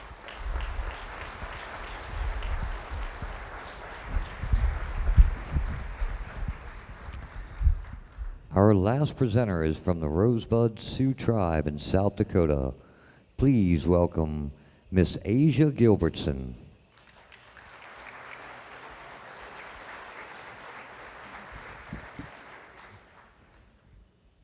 Hello. Okay.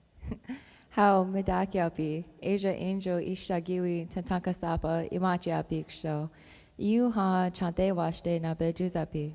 Hello, my relatives. I greet you all with a good heart and a warm handshake. My name is Asia Gilbertson Black Buchu, and my Lakota name is Ishagiwi, which means brown-eyed woman. I am Korean and Lakota, and I am from Rosebud Reservation. I am a part of the Sichango Youth Council that's under Defending Childhood Initiative, and I am also part of the Takala Inagio Suicide Prevention Program. I am only 16 years old, and I am a young mom. I am going to be graduating a year early, and I have been attending college classes already.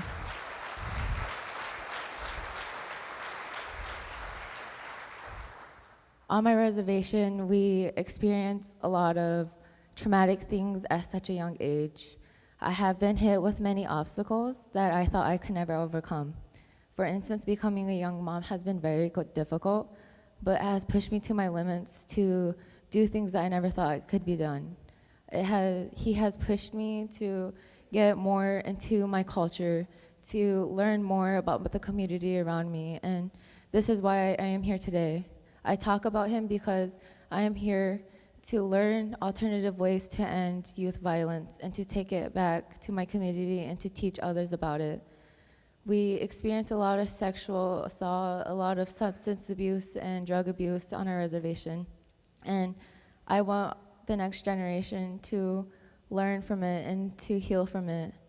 We have been put through a lot. Being Native American and put onto reservations has affected our people still to this day. And that's why I'm very honored to be here today. I am in my native regalia. It's called the Jingle Dress Dance. And the reason why I wanted to present to you guys today is because it originated from the Ojibwe people, which is another native tribe. It came to a man in his dream. His daughter was very ill, and he didn't know what to do. So he had a vision one night about the jingle dress and how it was made, the songs and the dances for it. And as he woke up, he told his wife about the dream. She gathered friends and they made the dress, they learned the songs and the dances, and the spirits told them that the dance and the dress is to bring healing. And that's why I think for me to dance for you guys, to bring healing to you, because of all the stuff you guys hear and see every day, and for healing for myself. So I hope you guys enjoy that I'm about to dance.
Absolutely amazing. Thank you so much to each and every one of our speakers. Just in awe and humbled to be in the same space as you. Thank you so much. I know you all are ready for lunch, but I do have some important news to share. Again, I'm going to remind you of the schedule change that we have. We are going to move the workshops now to 1:30 p.m. Again, no longer 1:45, it'll be 1:30. I will respectfully ask you to please be here at 2:45 p.m. to make sure that you do not miss the very important and exciting event that we have at 3 p.m. sharp with Valerie Jarrett, Senior Advisor to President Obama. I know you do not want to miss that. Lastly, our final workshops will be at 3:45 and the session will end at 5:15. I also was given, just a few minutes ago, updates on social media. As of 11 a.m. today, from Twitter, the hashtag YVP Summit has 551 tweets. Over 10,000 people have been exposed to this hashtag per hour, with an average of 8 retweets per hour using this hashtag, an estimated 709,200 impressions, which means exposure based on followers. For the hashtag MBK, 410 tweets. Over 7,000 people have been exposed to this hashtag per hour, with an estimated 421,000 impressions. Lastly, hashtag National Forum, 108 tweets. Over 2,000 people have been exposed to this hashtag per hour, and an estimated 48,800 impressions. Please continue posting on Twitter, on Instagram, on Facebook, Snapchat, all of that. And we are excited to continue. I am not going to keep you any longer from lunch. I just do ask you, remember 1:30, and please be back 2:45. Thank you.